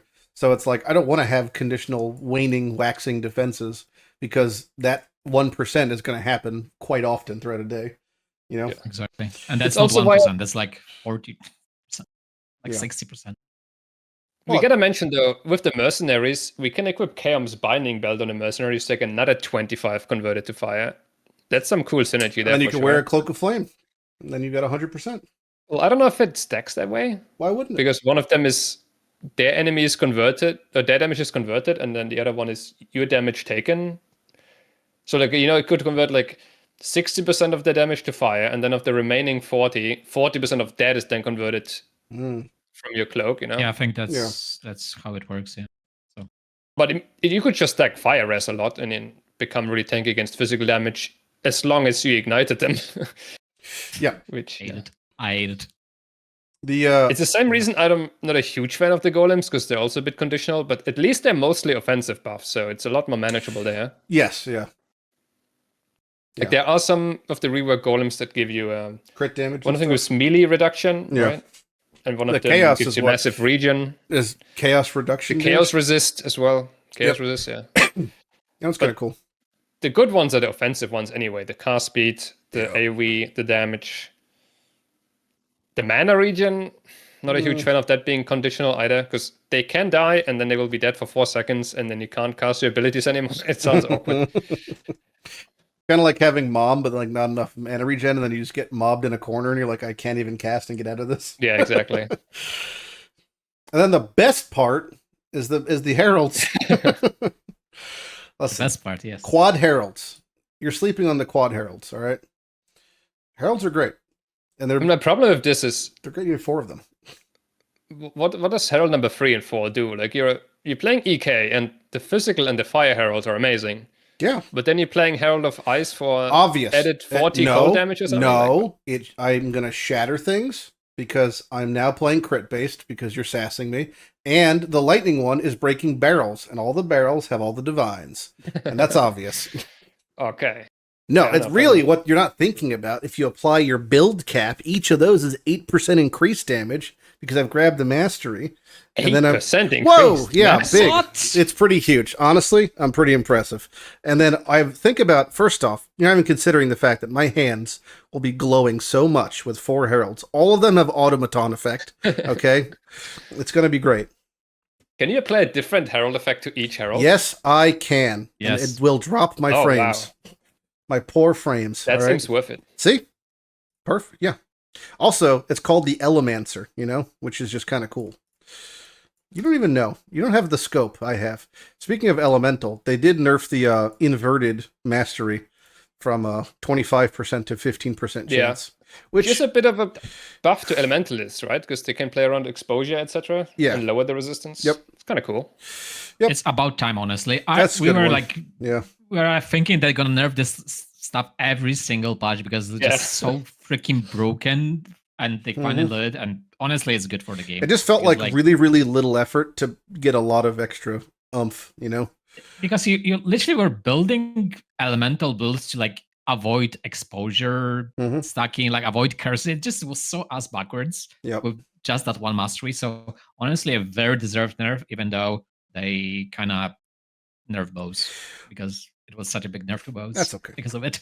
One of the It's not okay. I mean, sure wrong. One of the other passive skill changes, speaking of reservation of things, was the Spellslinger, and they added the mastery for 25% armor, and also Spellslinger itself got changed in a, I would dare say, substantial way. But do you think it's enough that people will be Spellslinging? Because it is, a pretty big base reservation change, but is like Spellslinging worthwhile?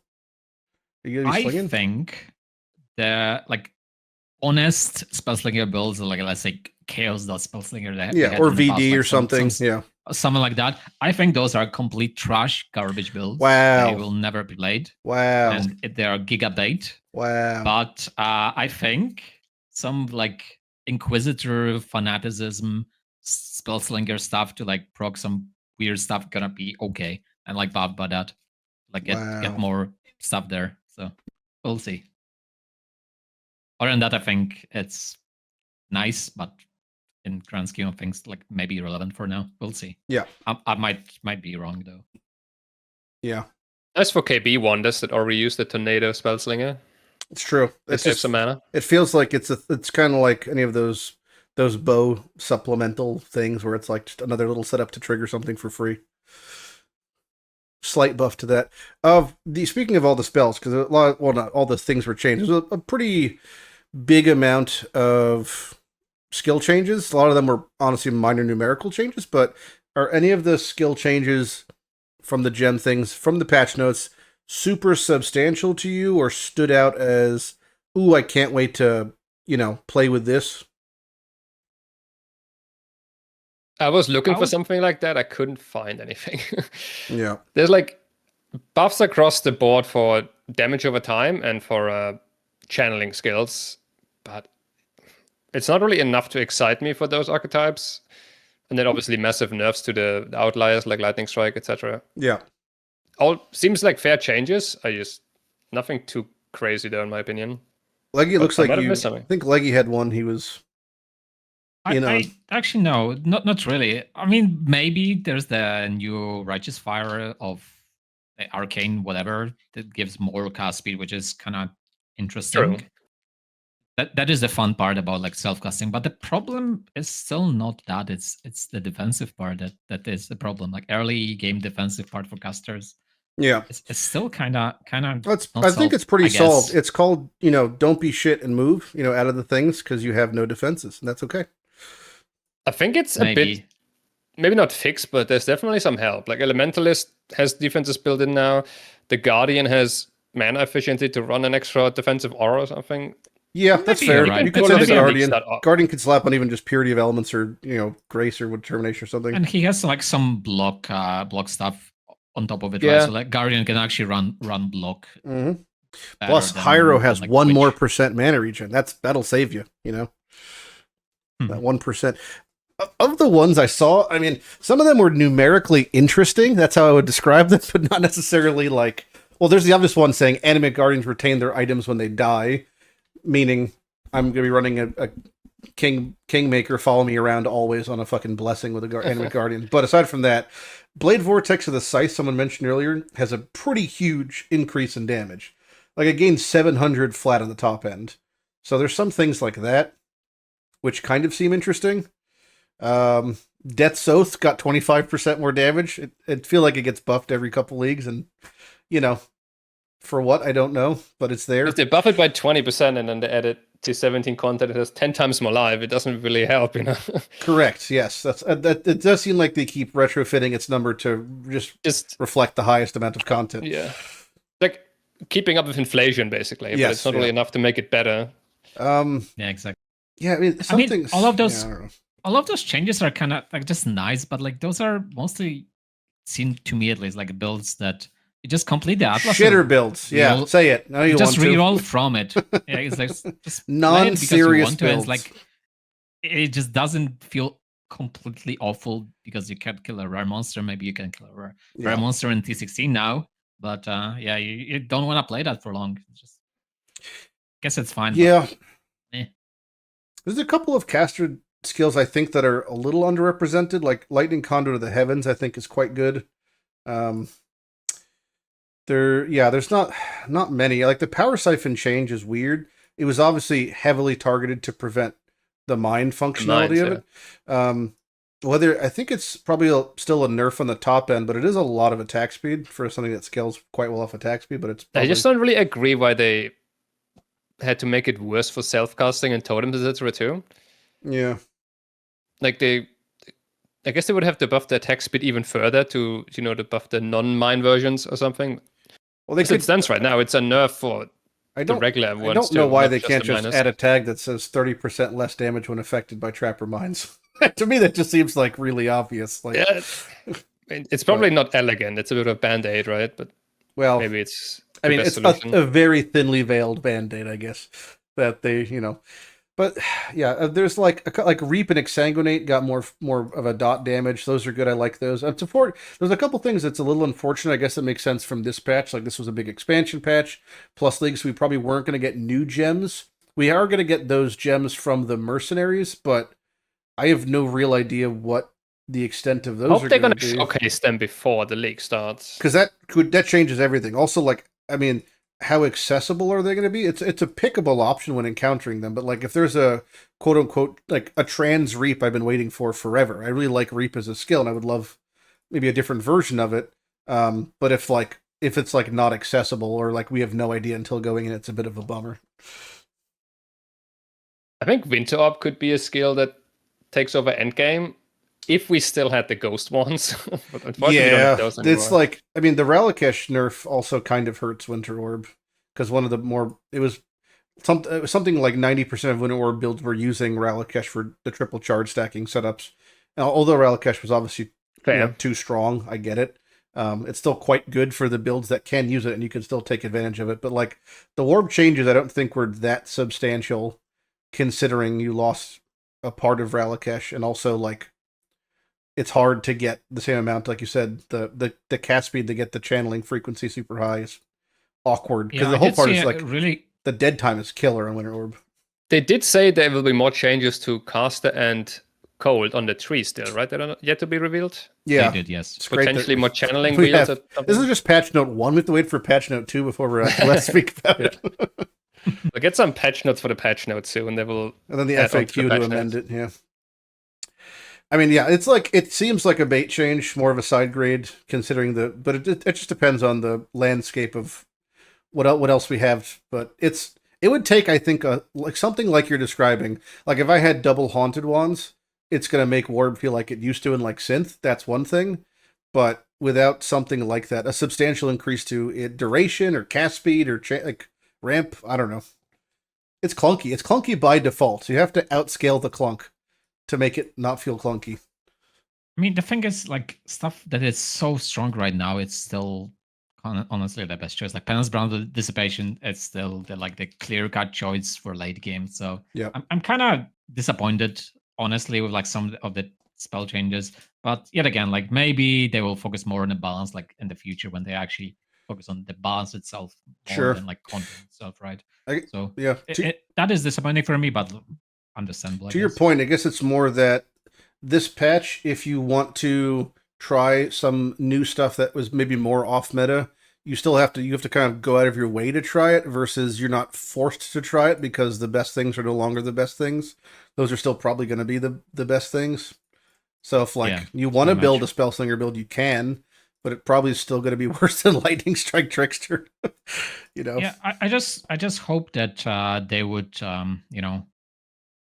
lower the the required like ceiling of all those like requirements, right? Like you have to be so strong to do 17s well, and some builds can do like very small subset of builds can really do it, and then the rest of builds are just ass. So I don't know if it's like solvable balance wise, but yeah.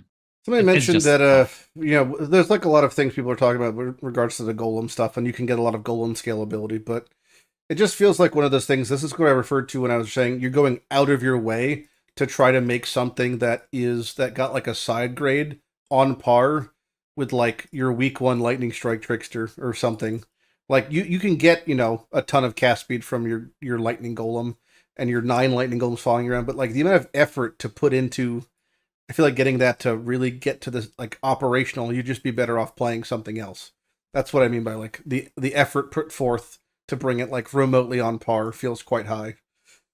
But maybe there's just new unique stuff. Who knows? I think there's like not many very obvious like overpowered things this patch, except the things that were still strong. It's like we have to discover some things. Maybe like we are underestimating how like underestimating a champion. That's the obvious thing. Well, I think we're but just we know the champion's good. That's half the stuff. We'll all be champions soon.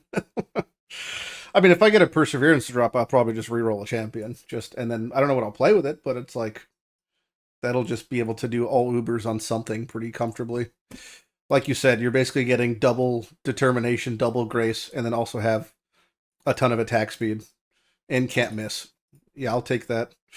I agree with like Legi's summary though. Like balance looks pretty good this patch. It felt pretty obvious what is overpowered last league. Like everyone's right away on the Trickster train, the Lightning Strike skill, Molten Strike of the Zenith. They were heavily buffed. It was kind of obvious last time. This time it's a bit harder to tell, really. Seems closer. There might be some sleepers. We'll see. Like I think it's still like gonna be very similar to last patch because like the stuff that is strong is so strong. Like slams, for example, didn't get touched. Yeah, they didn't try the Grand Slam and snaking. I definitely appreciate the balance towards casters. Like, there's a lot of small things that might add up to make casters viable enough. Like the Arcane Surge buff, the new Righteous Fire, the Spell Echo and Unleash and Intensify buffs. Getting their 10% damage back. And new passives that we don't know about yet in the tree.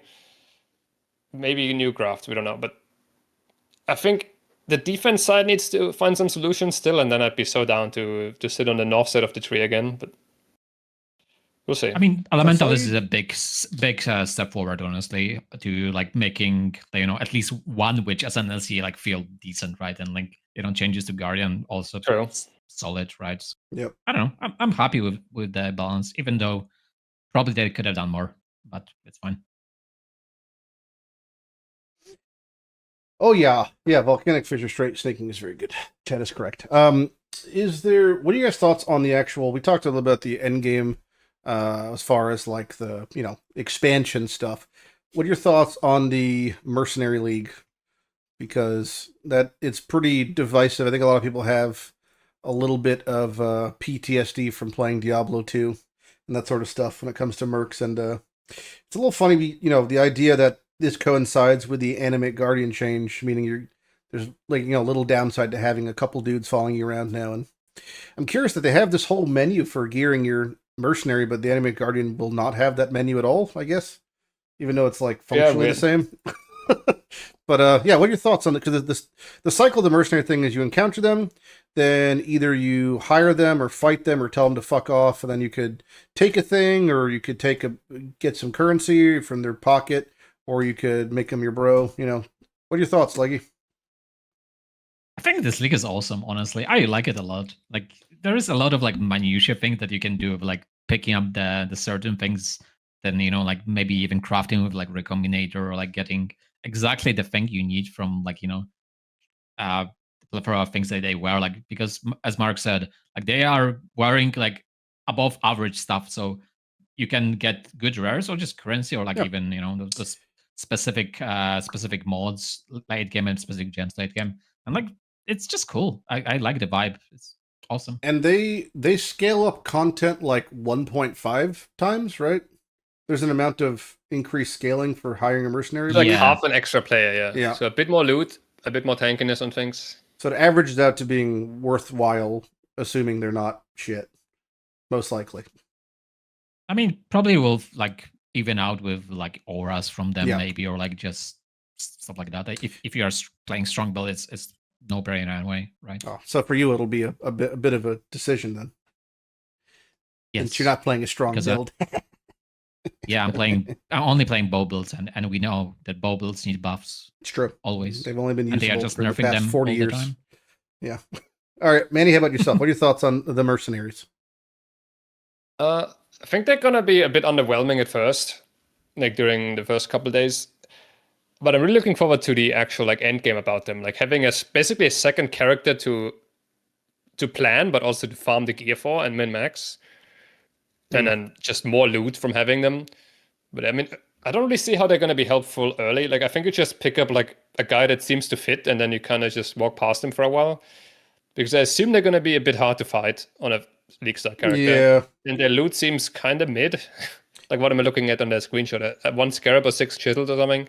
Sure. I don't want to fight a guy for that, right? This isn't a level 81 zone. Yeah, also, that's a tier 14 right there. Yeah, I think you have to spend gold to hire them, right? And then also gold to revive them. Yes, so the higher cost. Going to my town. I think the revive cost in one of the videos was like 3 or 4 times their higher cost. So it would be 3,000 to hire, than like 12,000 to revive. I could have been wrong, but I think it was something like that.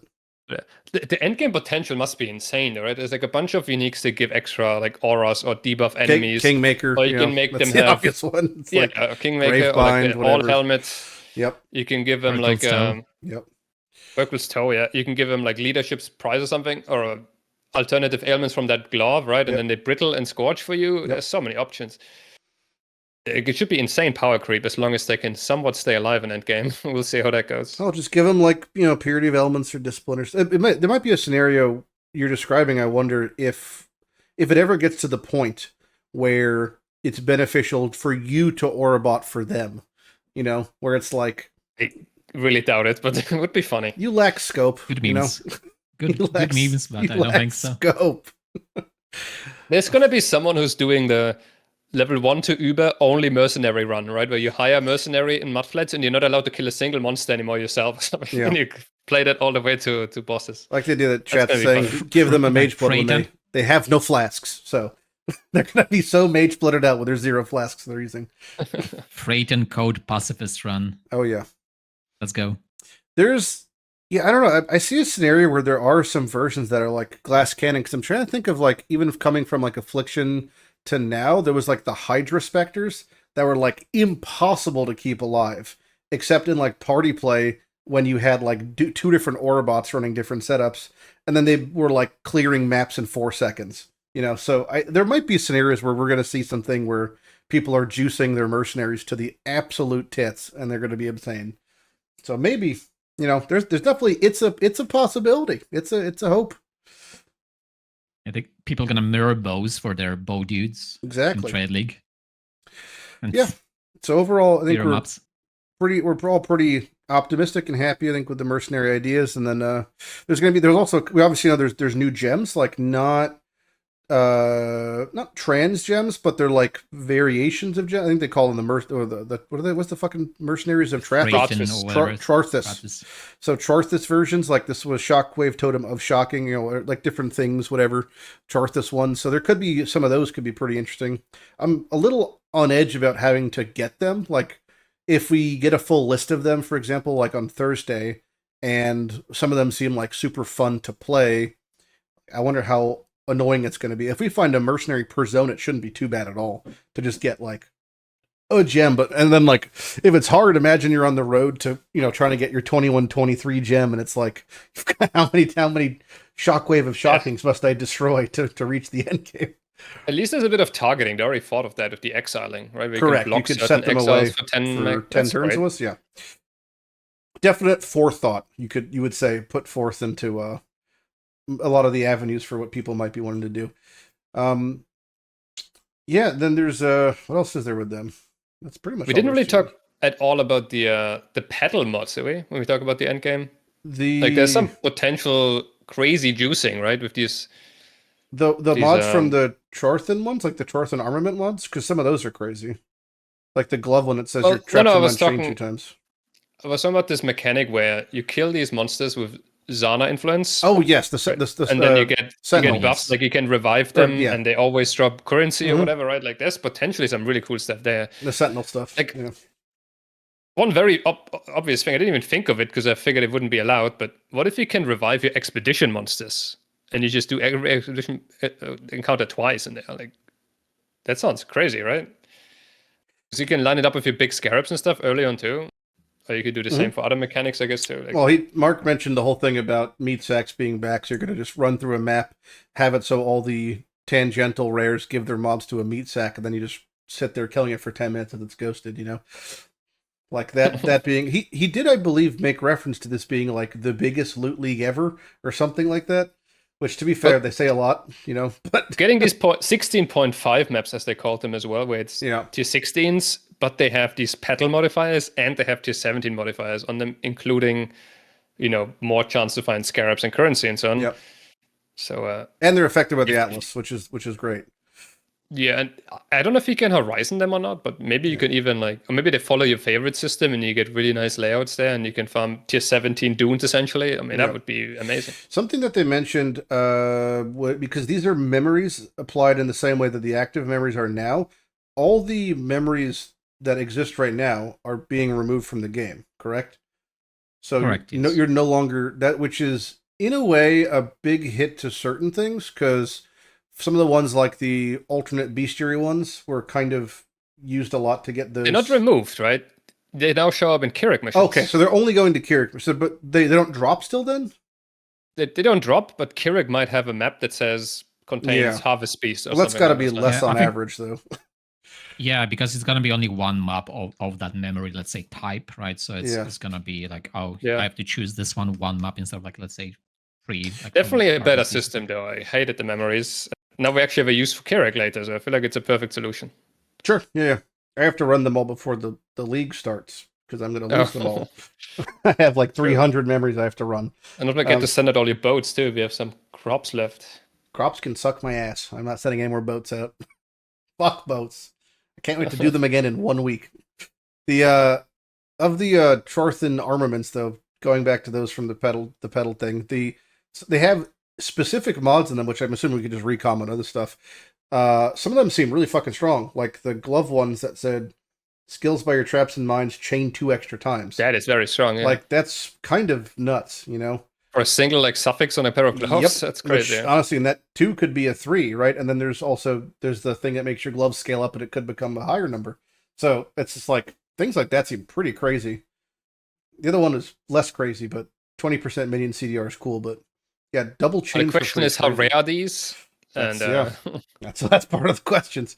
But I mean, with the new Recombinator tech, you can kind of isolate them pretty easily, right? You just assuming it's a suffix, right? You click that, and then you take a random other glove and click like a really common prefix, and then you can make an item that only has that suffix pretty often, and then it should be easy to craft from there. Yeah. Yep. Yeah. Speaking of crafting, I only noticed this in the patch notes today, but they did a couple very subtle changes that are actually going to be pretty massive. Like removing resistance from weapons. Yes, yeah. And that's interesting. Making caster mods a bit more likely on wands, which I don't know how much, but that could be huge too. All those changes definitely like leech is a suffix now, I think, instead of a prefix, so you that's can't huge. hit leech anymore on your attack things and stuff. Yeah. That's a big one. I think all of those, obviously we have to see weighting, but the leech one is huge for crafting fizz weapons. I mean, we've all tried to make a fizz weapon, and how many fucking times have you reforged or whatever? It's like leech was weighted like 99-1 to hit something. So that one's massive. And then the removing the resistance, obviously there are edge cases where people wanted res on some weapons. Yeah, I'm that sure, was thinking too. But fuck those people, so it doesn't matter because everyone else now means when you especially think of ROG. Like this is my first thing I thought of was you see that and then it's like holy shit, ROG rerolling weapons that hits elemental rolls was crazy, and now that pool has been reduced to nothing. Like. That's got to be insane. Or even Fizz for crafting ROG weapons. ROG is going to be insane, I think, for crafting weapons. Yeah, I think ROG is hugely bad, but it's also Harvest, I think. Like, if you reforge, let's say, elemental thing on a weapon, it's always, like, flat roll, right? Or even, always in Heist, those smart rolled rares that are replacing Kira cases are always super, super high value early on. And now they've just lost a lot of the things that made them, like... there's so many times you'd see, like, a wand that had, like, 2 T1... res rolls alongside everything else being perfect. It's like, that's now going to be filled with something usable. So it's not even the fact that you're going to hit res like in crafting endgame thing. That's obvious, but it's just more the fact that you're no longer just going to have chaff when looting, like smart looted items and smart rolled items are just going to, that void of res has to be filled with something else. And that something else is on average going to be something usable. So a lot of like the crafting systems like those are going to be really, really good, I think. Goes really well together with the memory strands as well. Yep. It's like an alternative to recombinating, right? Because you could argue all of this doesn't matter. We recombinate our GG stuff eventually anyway, but if you don't like recombinators, or before you can afford the recombinations, that will be massively helpful for sure. Yeah. Oh, I mean, it's like closing the gap. Yet again, we have what I would describe as a secret crafting league has snuck upon us. It's every time you think, we've been out of crafting league. I'm like, wait a second, it is a crafting league. This league definitely has a bit of everything. Yeah. I really like, unrelated, I really like this helmet, which is one of the uniques from the Trarthan Mercenaries. I think it itself I don't care about, but it looks like it's like a big old dog head, and that's cool. And I like that. Howl crack. I haven't even seen that one yet. Non-instant war cries you use yourself have no cooldown, which is pretty crazy. Ooh. But they cost 15% of your life per use. So you lose a helmet. Yep, and you lose a helmet. There's definitely some cool things. If it doesn't have 3D art, I'll just jump off a cliff, and that's fine. Speaking of 3D art, they've been pretty good with 3D art lately. Yeah, exactly. Like Svalin looks great, for example. Like there's been whatever. I'm so surprised, speaking of Svalin, that it hasn't been mentioned at all. Oh, that's because it was both nerfed and made T0. The most prevalent unique for the past year, basically, you could argue. And it was never... the only reference to it in the patch notes is they fixed a bug with Absolution. Like... I slapped it on my champing, it even tankier. Hell yeah. I have no problem with them saying Svalin's T0, it's a base game drop. We're not changing it. It's just as rare as a fucking headhunter. Sure. But I think we're going to get the triple hit, which is they're nerfing the spawn rate of the Black Knight and the Starfall Crater, and it's going to get nerfed. It's going to have like minus 20 max block, and it's also going to be somehow it's going to make you lose all of your max res. It's going to get hit. I think it might stay completely unchanged. Honestly, it might even be easier to farm because we can use multiple. We can have like 3 or 4 or 5 ore encounters per map, so we might get the Black Knight all the time. Could be.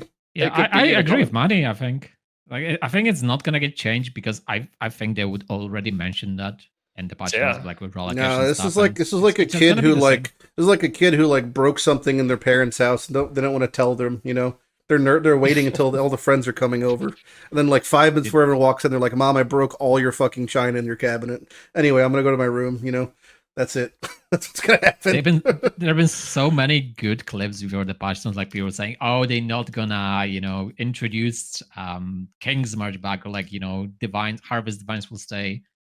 Well, anybody who watched the spoiler season noticed there's a button that says King March, so you're out of your fucking mind if you didn't think that was going to happen. The big thing was, speaking of buttons, I was literally last week, I was going through my million rogue markers in Heist, and every single time I complained that there's no fucking button for the Rogues Harbor because it makes absolutely no sense that there wouldn't be a button for it, and they fixed it. So that's the one flavor step. of clicking on the coin. You want the flavor tastes like shit. That's what it tastes like. I have to. I mean, I have other complaints about Heist that are really only born out of how I do Heist, which is like 9 times out of 10. I would say almost 99 times out of 100. I'm not looting something in the Heist. I'm running to the end, checking the Kira cases, picking nothing, then walking out. And it's like I wish there was a portal out that just said you drop your shit, and you whatever get out. But yeah, it's. A man can dream. Someone mentioned something about one of the uniques. I guess we kind of glanced back over them, but of the uniques that were shown for the endgame expansion, one of them is Prospero's Protection, which makes it so the armor from your shield is doubled, but then you gain no armor from your body. Regarding Spectral Shield Throw, I have no idea if this works. I assume it doesn't. I'm assuming it doesn't work because that would be absurd. I assume it does the calc. You gain the armor, but it probably doesn't work for the damage. Like that's probably calced after the fact.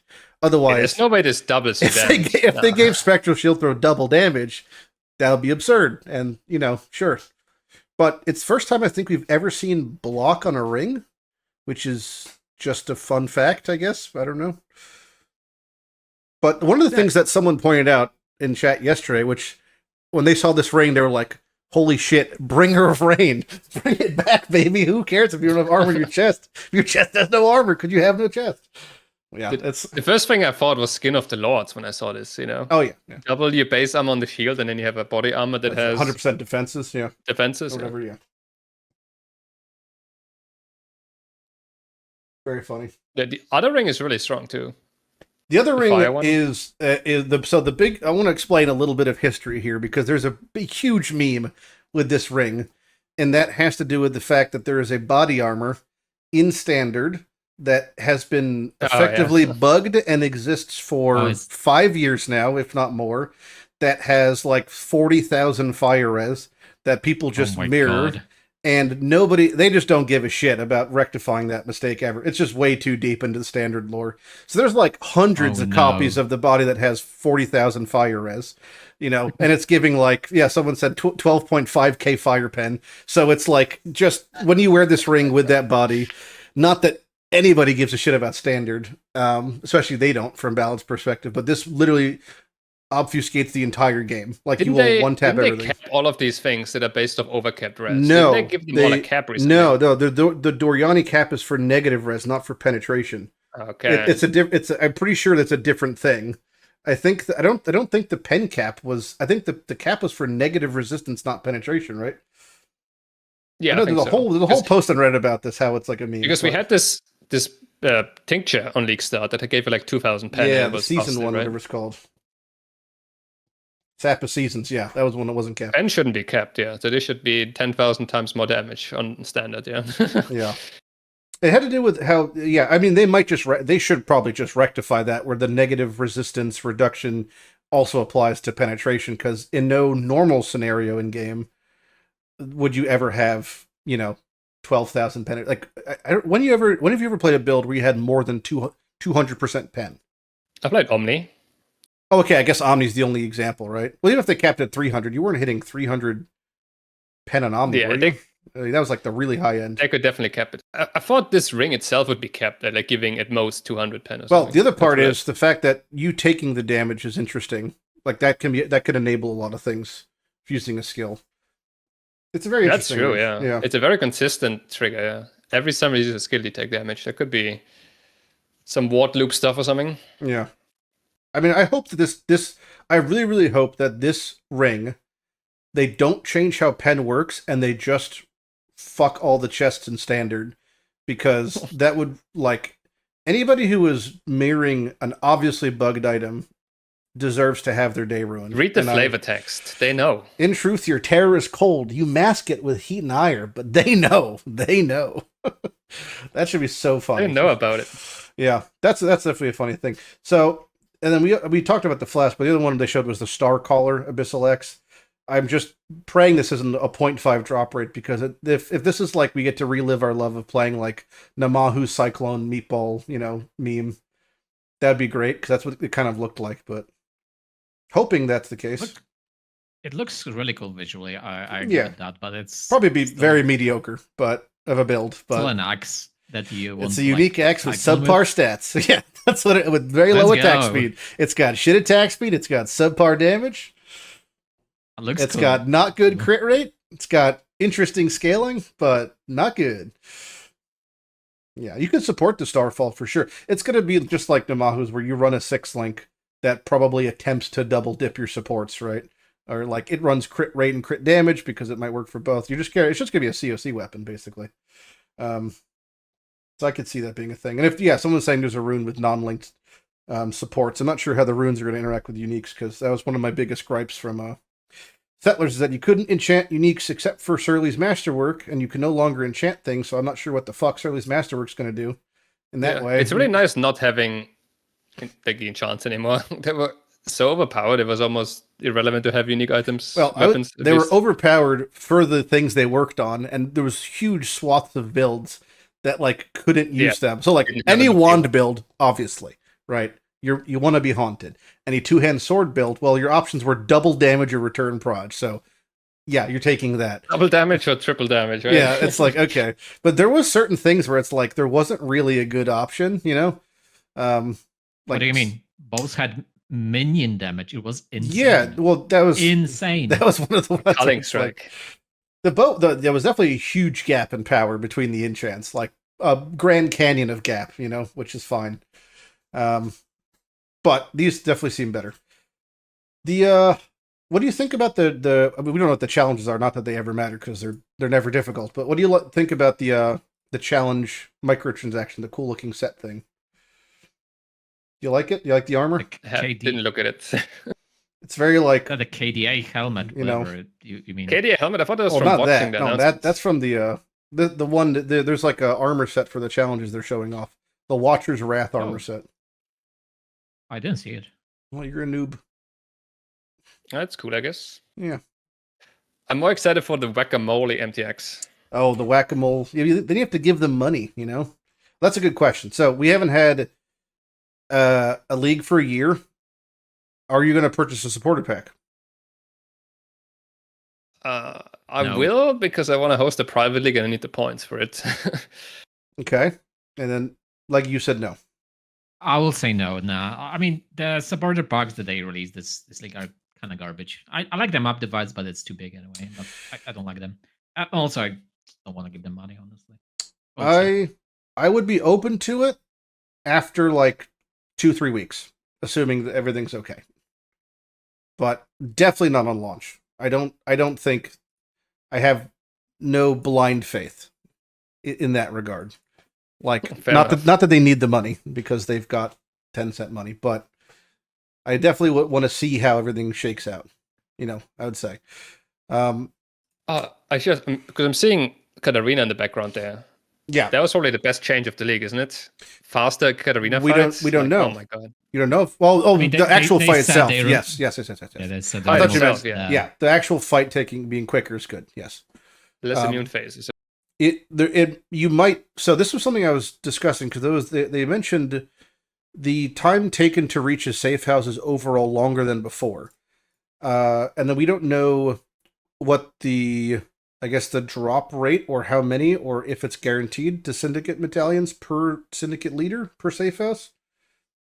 So are you even fighting? It will probably take longer to fight her on average, because if you knew what you were doing and you were using scarabs, you could farm a Katarina in like 10 minutes. Yeah. Sometimes, right? It was insanely fast. They can't match that, I'm sure. But it really depends on the drop rates of the veiled orbs, if they are adjusted accordingly, and maybe the all flames are really powerful too. It could be a huge buff overall, but we have to see about the things we don't know yet. Yeah. So I guess that definitely glad to see the veiled chaos back. Yeah. It's a very strange thing, though, in Path of Exile, because this doesn't happen in any other video game I've ever seen, where they could take something away from us and then wait 2 leagues and give it back, and it's like we've gotten something. but really they just took it. You know what I'm saying? Like that's like such a phenomena to this game. And it obviously, the context of its power level then versus now totally shifted in a way that it's not like the same thing. For better or for worse, it just like isn't the same. But that happens in Path so often where it's like, we've taken something away. 2 years go by, we've given it back, and everyone's like, praise be. You know? Yeah, true. It's really weird. Yeah. So there's the two different Veiled Orbs is interesting. Are you so we've talked, I think we've pretty much covered most things loosely in the patch notes. So I want to ask a couple things regarding our plans and our starters. One of them, since we're looking at Betrayal rework here, is what mechanics, and obviously we don't have the Atlas trees out now, and we know they're going to be adding some settler stuff to it, but what sort of Atlas strategy are you looking to do in the beginning? Like, is there a mechanic you want to be like, oh, I really like the breach rework, I want to go into that, or the Betrayal thing looks interesting, I'm going to spend the first 3 weeks doing Betrayal? What quarter, like, we'll start with you, Legi, what sort of thing are you going to dive into? Well, so you want to talk about the build as well, or just Atlas? You can talk about both. It doesn't matter. I won't yell at you. Don't worry. With the patch notes as we have now, I don't think I'm going to be playing like a caster build. Honestly, at least that when I first built, I haven't touched slams yet. I haven't played slams after the rework a single time. So I really want to play slams. I want to play which slam Berserker, like.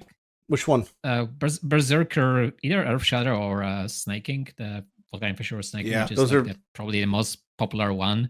But I'm looking forward to playing it because it looks cool. It just looks cool. And Snaking's really, really good feeling. And then the ground shaking or the ground slam of that one, whatever the big one is, that one feels really good. I played 5 different slam builds in the past year, and those two like were by far the most enjoyable, I would say. Yeah, so I want to play that. Especially with like the bow changes, like fuck bows. Honestly, it's so bad. They're actually so bad. Like normal stuff as every League Star rush for stones because T17s are still very important. And then honestly, I have to say I'm really excited about the like implementation of settlers in a sense because like you can have lot of agency, like how it interacts with like like generating crops and that translates to like mappers and translating to like ruin crafts and stuff like that. So that's what I really like. And not to go on a tangent, but just as you mentioned that because there's no mention of this in the patch notes, really. Settlers is being added in almost in full. Do you think it's going to be substantially nerfed as far as like what you're getting back from the ships, or like that what you're getting back from the mappers? Because like previously, if you ever wanted to get a ward item, you would never do exped. It was like ships were shitting them out, So things like that. Do you think going into it, since we don't know, that Settlers is going to be substantially nerfed? You're going to be hopeful. I think shipment's going to be nerfed a bit. That's what I think, and then mappers probably going to stay very similar power level. I expect mappers to be like OPS hell again. Yeah. So I feel like mappers are going to be amazing, and it just. The scarps look cool. I like the mechanic, so that's what I'm looking for. And obviously, I have my reservation about Betrayal with the thing that we brought up before, like how it works thing, mechanically, execute thing exactly. Other than that, like Betrayal is a staple and stuff. So yeah, very good. Or stones into Betrayal, into becoming a champion. Nice.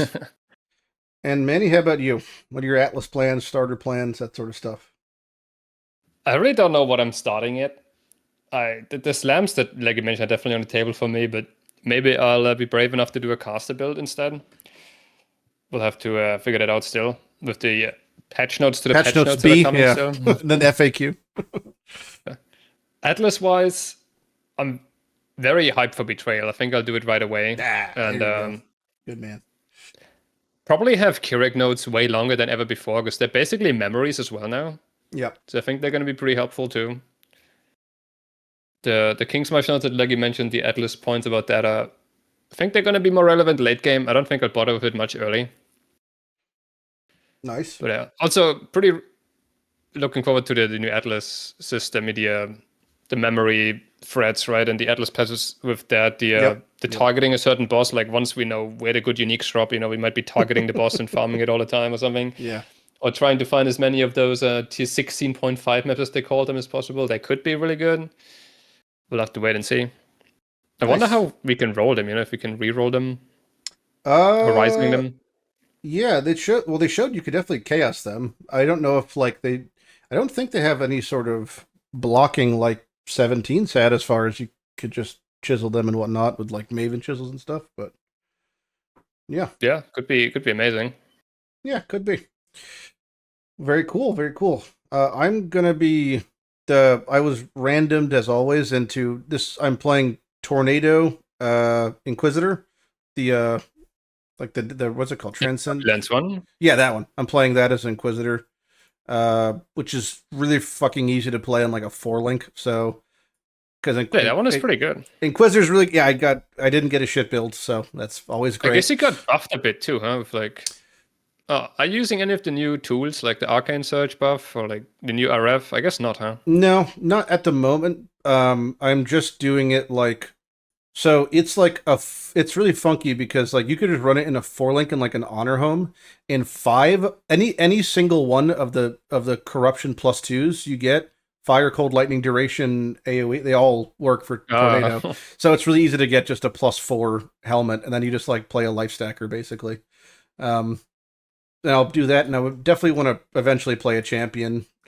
Probably champion, maybe like armor stacking replica type thing. See how we were talking about that earlier, like doing something like that with Dream Feathers. Yeah. Because that just seems really fucking good. With Perseverance, champion feels like, the king already, but it might be too early to tell. Yep. And then for the Atlas, I'm going to, day 1 or whatever, I'll have like Keurig nodes and map nodes, and I'll transition. I want to probably transition into Heist and Bestiary. And just until I get like some stuff I want, like some early replicas, early uniques. And also the idea just of having Heist where you can have Huck as an accomplice, and Einhar as an accomplice, and an Animate Guardian and a mercenary. And you can have, and then like you can have a Spectre and have 5 dudes and you and the fucking boys walking around mapping. You forgot the Reaper. Or what the what? The Reaper? Can you have a Reaper too? Or can you only have 1 minion when you have the Reaper? Never mind. I don't know. Yeah, he'll eat my Animate Guardian if I put a Reaper out. Reapers are made of paper though, so they just crumble. So that's a no-go, unfortunately. But yeah. I become nothing wrong with eating out the boys. It's true. Shouts out to June Pride Month. Let's go. We also have coming up here the Q&A, so we're gonna do that. If you have any last questions, you've not quite missed. Oh God, there's so many. All right, so there's a lot. I don't understand half of these, but that's pretty normal. So we'll just go through the questions, and if they don't specify who they're talking to, or I'll just skip over ones, that's fine. The first question just says, "Is Rue a cat?" I don't even know what that's in reference to. Yes. Okay, there we go. No explanation needed. Next one says, Fubgum login bow builds. That's a maybe. No. Okay. It's like they're speaking a different language. I'm not on the fucking Metacuck trade meme subreddit, so I don't understand this shit. Is it a bow build login or not? Do you like bow builds or not? I don't get to life things. I spin a fucking wheel. I don't choose my life. They choose my life. Fair enough. The next question is just the word gape, which isn't even a question. This is going great. I already answered to this one. All right. Legi knows the answer. Don't you love that they avoided adding the expansion to T17 maps, and are you excited to alt spam for recoms again? I'm not sure. I mean, the expansion to T17s in a way is T16.5s. If that's a stepping stone, that's related, I would say. I don't think T17s are in a fine place if T16.5s exist. That seems fine. And then excited to alt spam for recoms. Yeah. I mean, I'm more excited to ID for recoms than alt spam for recoms, but, How about you guys? You guys looking forward to recombing? I am excited to interact with both types of recoms and new crafting system, as we mentioned before. Like the new, because for example, you can ID a rare item or get one from mercenaries with T1 mod and combine it with the new PoE2 style recomp with another mod, and then you may make a stepping stone to the old recomp and stuff. So I am excited to actually interact with the system. Yeah. There might be less alt spamming now, right? Because like you said, more strength. Instead of going Instead of ulting your tier 1 ES, you can just reforge defense and then use the new recombinator to isolate the mods after. Anyway, so you don't need ulting anymore. You can use chaos, essences, fossils, etc. now for recombinators. So recombinator is buffed, basically. Yeah. So even better. Yeah. What's your starter build? We answered that. Legi's playing a slam build. I'm playing tornadoes. Manni's playing siphoning trap guardian. That's our starting builds. Correct. Next question is about a series I finished a year ago. Amazing. Following question is about Manni shit on Berserker changes. Manni loves Berserker. How dare you? I love Fire the Republic. Okay, good. Amazing. Not even a question.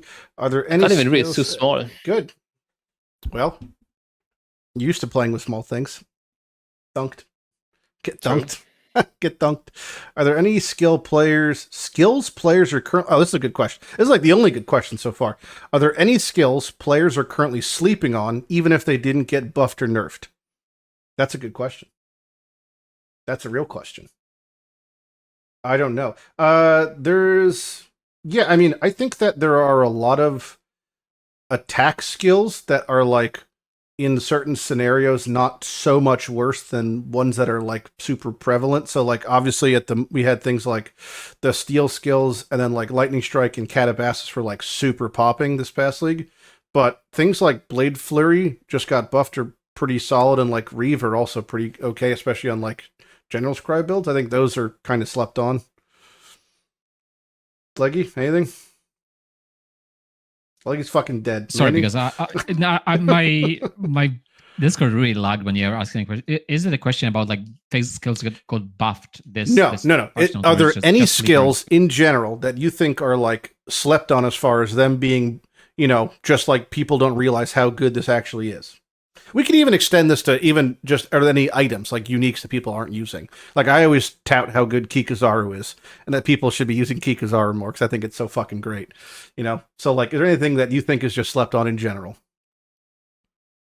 I mean, the uniques are usually like rampage items. People just don't use rampage items often, so I love rampage items. But, like, skills, I don't know, maybe, like, Poison's Concoction of bouncing. I played that last league. Yeah, that was really fun. Meta. Come on. P-Comp's great. I think it's a very, very, like, maybe popular skill in Trade League, because, like, some Explosive Concoction was just used to kill that level 20 Uber thing, so that's probably going to... It's just a leveling build. That's honestly. A meme. It's, like, kind of shit.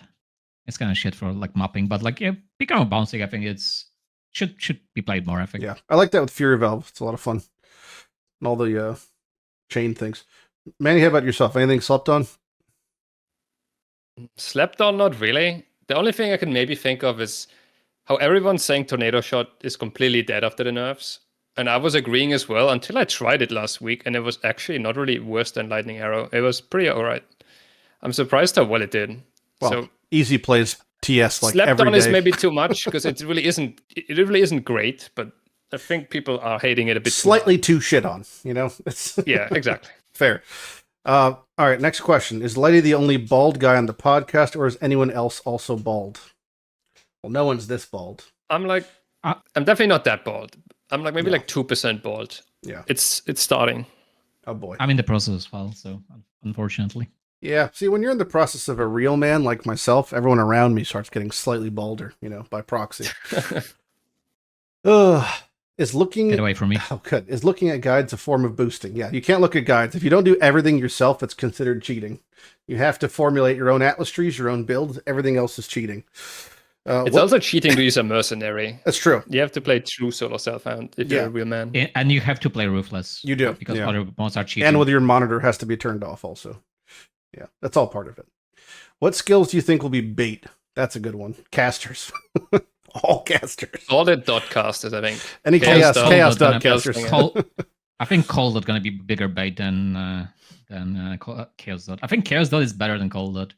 Like, I remember League starting Cold Dot when it was like considered like good League starter, and like a run like day 3 had like pretty okay RNG on leagues, so like 6-Ling, like Maven boots when they were like used on the Elementalist. And like I run into resistance map, and I dealt no damage. I just wanted to die. Yep. It's so bad. Yeah. Like you val them up, you get resistance or like no exposure, and you just want to off yourself. Yeah. Yeah. Those are all bait. What is your advice for a PoE2 player that wants to try out PoE1? I don't really know what your hesitation is, to be honest, because I just think that it's like unequivocally a strictly better game. But if you have played PoE2, then most of the like, you know, unfriendliness of PoE1 probably won't be a problem for you because you have a basic understanding of how an ARPG works. And if you have that, then PoE1 should be pretty easy to understand. My advice would be try to focus on the main game and skip most of the optional side quests or the side mechanics, you know, the old League mechanics. Focus on like the actual Atlas and base game at first. There's a lot of things to learn if you want to do everything at the same time. It's very overwhelming. Steps. Yeah, baby steps. Baby steps. Yeah, exactly. Just do the base game stuff, as Manni's saying, and like don't get sidetracked from like really important things like completing your Atlas tree, because those are really impactful, and like interacting with the pinnacle bosses, like early pinnacle bosses. And I would say, and learn like one mechanic at a time after. Yeah, if you want to play a bait like meme build because you want to be a special snowflake, just play a strong build, and then maybe on your second build. If you're looking for a roadmap for progression, though, which I think some people have a problem with, once you understand the basics of Path 1, you typically want to do your Atlas filling out, then you have your invitations, then you have your favorites, and if you work through that, just even working through the challenges is like a okay-ish way to understand the basics of a lot of content, because it's going to, by de facto, have you engage with certain things, in a pretty okay way, like this is how I do a recipe, this is how I fight a boss, this is a mechanic they want me to be avoiding, like that sort of stuff. So that kind of works. Is Champ Perseverance back? Yes. It's so back, baby. It's so back. I don't really think it left too much, but it's still back. Nah, it left, and it's so back. Any fun ideas you have for the new mercs? I mean, just any of the things we talked about, like Gravebinds, Perkle's Toes, Kingmakers, all the OP shit you could probably think about, because all that stuff is really, it's all the same things everyone's saying, but they're saying it for a reason. One thing that people overlook is like what people use in group play is the Counts belt. I think the Counts belt is like super overlooked. Is that the inverting res one, or is that the other one? Yes, yeah. that thing is like so good. So, like, if you play a inverting res, it converts fist to fire. Oh, okay. Fist to fire, yeah. I'm thinking of the helmet that inverts res. The whatever that one is. The one inverts res. I know what you mean. The mask, right? Yeah. The chalice. Oh yeah, the mask. Malice. I have malice. No. Yes. Maybe. Why is Legi so old? That question's getting pushed to the top. That's a good question. I hate you. Oh boy. Who's upvoting it? Anybody and everybody. These are actively shifting. If I click this, it's going to move up itself. What changes are you? I am not that old. Yeah, you are ancient, man. What changes are you anticipating that'll have made for King? I think we talked about most of those, but probably nerfed loot to a degree, but still pretty fucking strong. Random question: did they mention small boats getting nerfed specifically? They said that the loot will be roughly the same, but the time will be much larger. If it's is that true with the 2 hours per boat? I don't Instead know. of 30 minutes? But if it's 4 times the loot, it's irrelevant. I mean, it doesn't. Well, it's super relevant because it's 3 times less clicks, Well, if you have to go to the town every 30 minutes. No, it means you have to now. You can't go to bed until that boat is just being sent off now. So it actually fucks you ultimately. I'm not sending to Verusium boats. I'm not doing that to myself ever again. Well, there's no more power rooms. There's no point to do it. It's fine.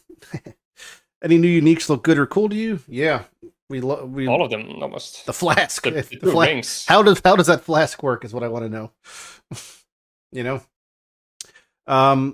What else is there? With a lot of high-end skills getting nerfed, where do you guys see the end game for solo self-fun, especially with meat sacks making a comeback? What builds do you think could actually contend with them in Juice T17s? I think the exact same builds that were contending with them last year.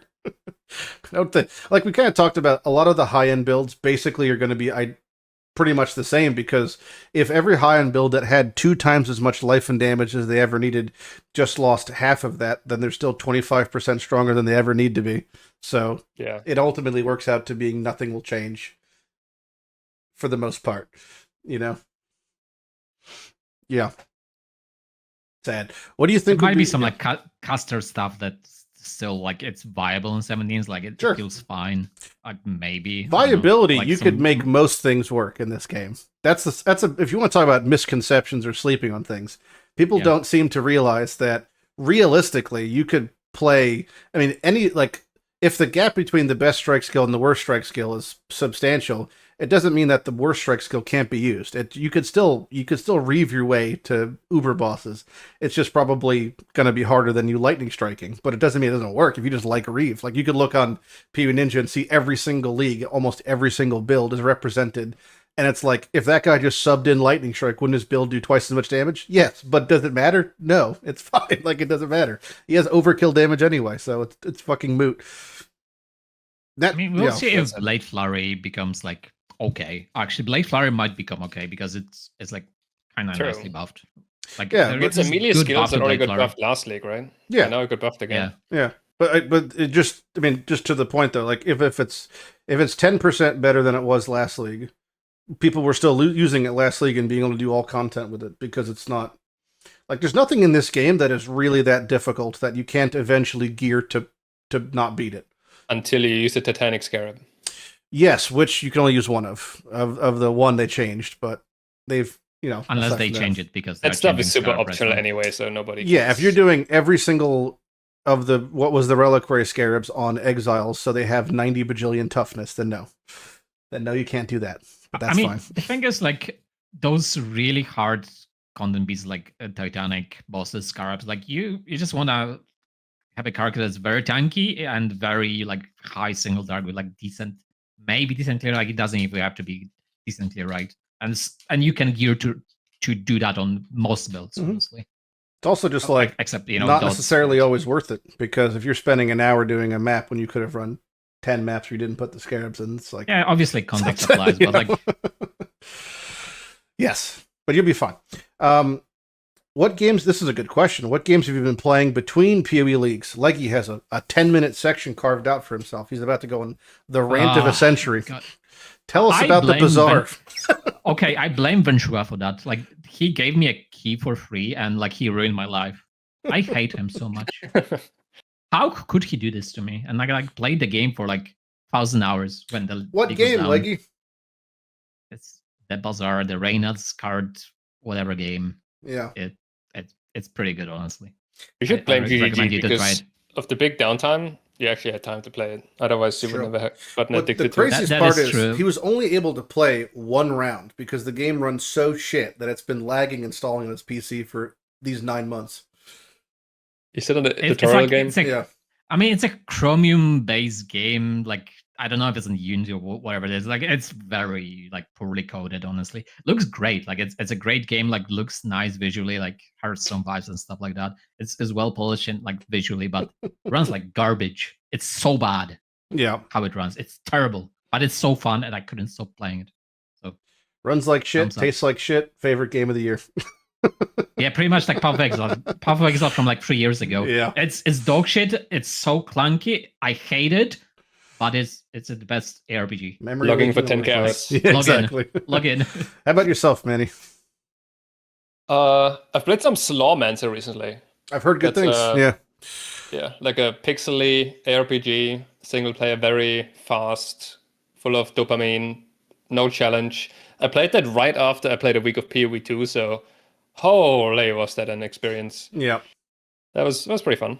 Nice. Very good. I've basically just been playing RuneScape, and then playing Path. I still play Path. I can't stop.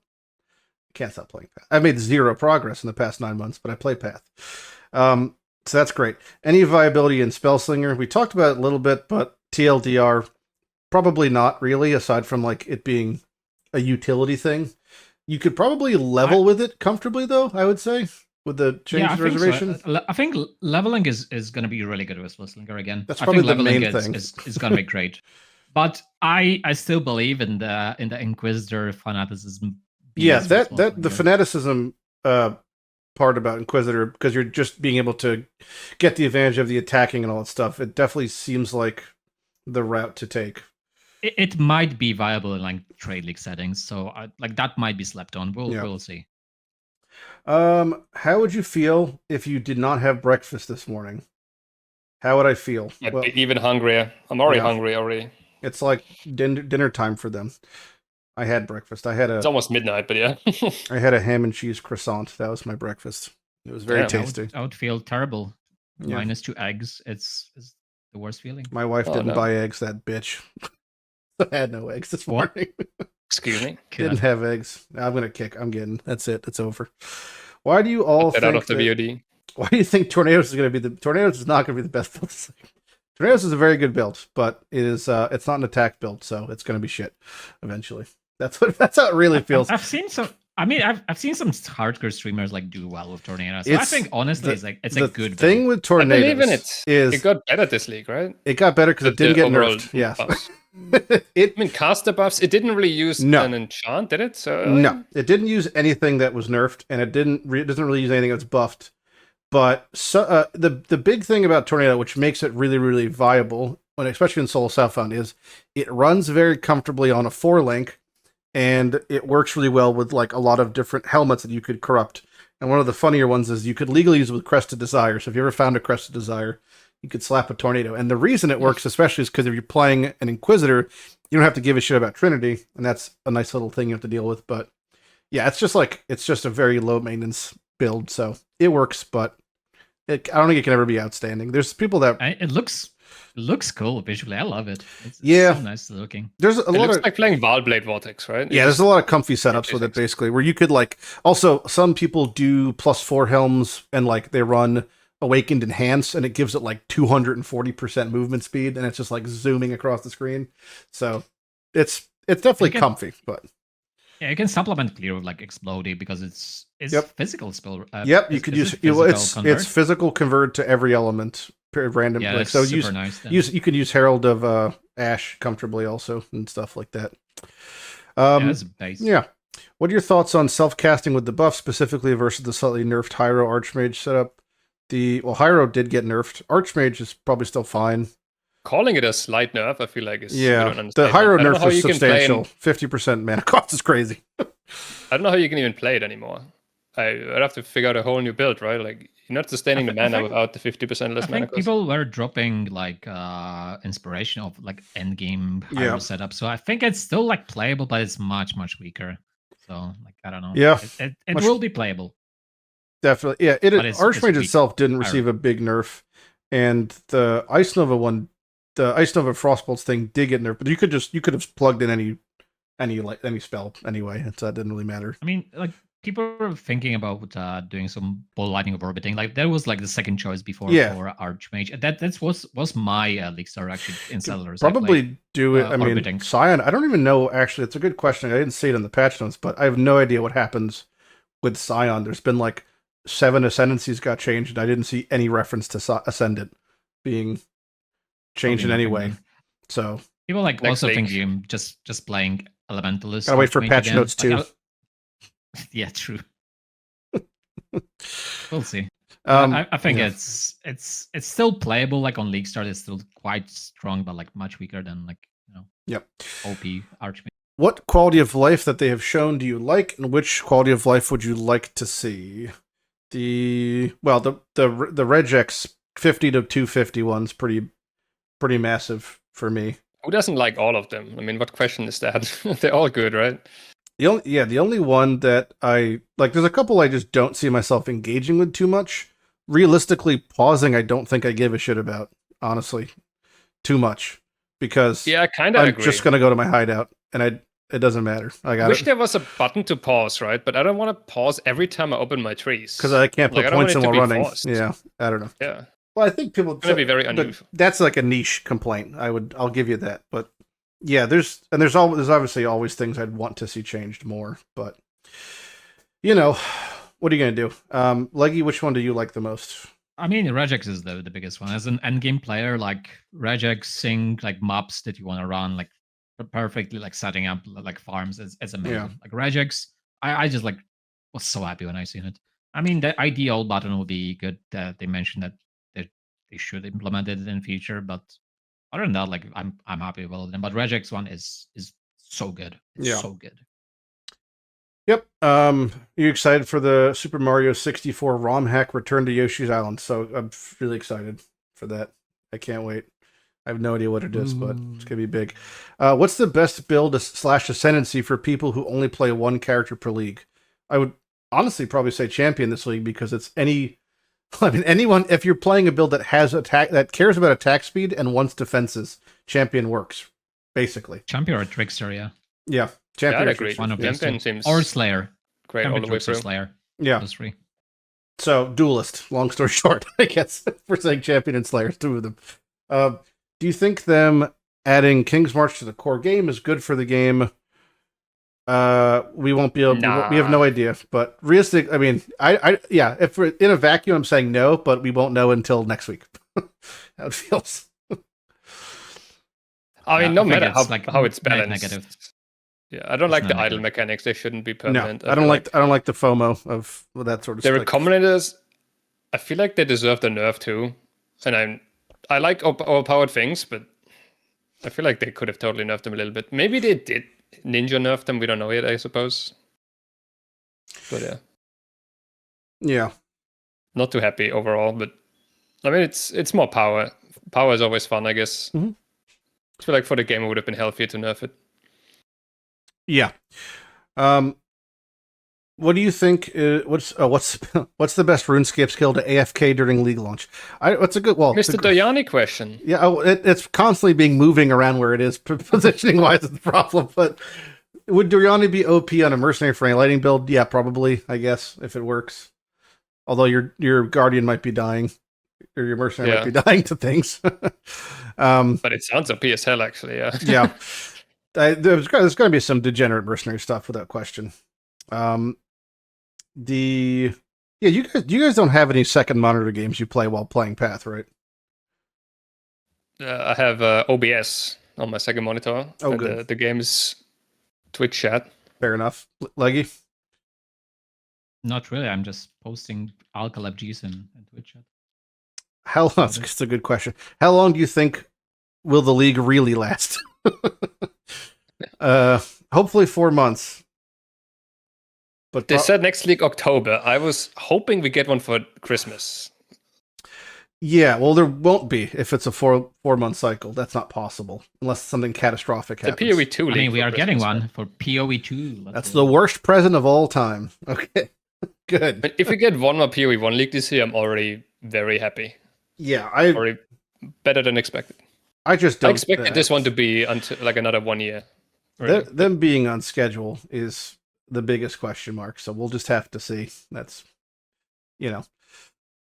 thoughts on golem builds or minion builds this league? Well, golems got a lot of stuff going for them, and whether you're playing an actual golem build or just stacking golems as little buff dudes, I think unquestionably there's going to be something in that golem suite that's probably pretty solid. But minions die, and that feels bad. So as long as they're minions that die, it feels bad. Manni is Golem caster on awesome. minions Yeah. here, so Golem caster, I'm almost on board. I'm close to getting baited into the elementalist stuff. Here's a question for you: minions, nah. Getting golem jewels always has You been. don't need those. Yeah, how are you going to scale the percent of the golem effect up? Well, you get like 200% from Ascendancy plus 3. That's more than enough. Yeah, that's enough. I'm not going to waste my jewels on golem garbage. You're garbage. And I'm not entering Delve, so... How about you link yourself to a merc? How about that? I'm not entering Delve. That's the real question. So you wouldn't, if you had to, you wouldn't do Delve. You would farm the div card somehow. I mean, this league I wanted to Delve because of the all helmet being OP for the mercenary, probably. That helmet gives nearby enemies minus res, and it gives nearby allies extra damage. So I think you want that on your mercenary, probably. Yeah. Crystal King helm's good. As far as I know, the golem jewels are really painful to farm now. I haven't really tried, but I've heard really bad things about it. Yeah. Being in like primordial cities only, right? And then really rare or something like that. It's not, not good. The div card seems like probably the way. Let's do we'll do like 2 more questions.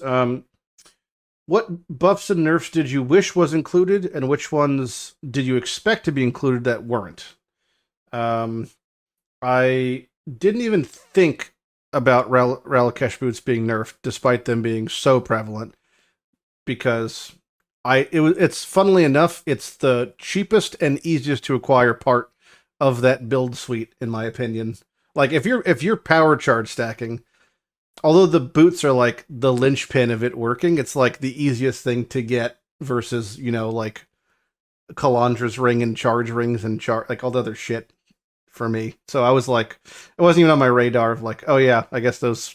And I think the nerf is fine. It just is like, it's like, to me, it was just like the charge rings and that whole shit, and getting like a +1 charge will clash was always like way harder than getting just a pair of Relicash boots.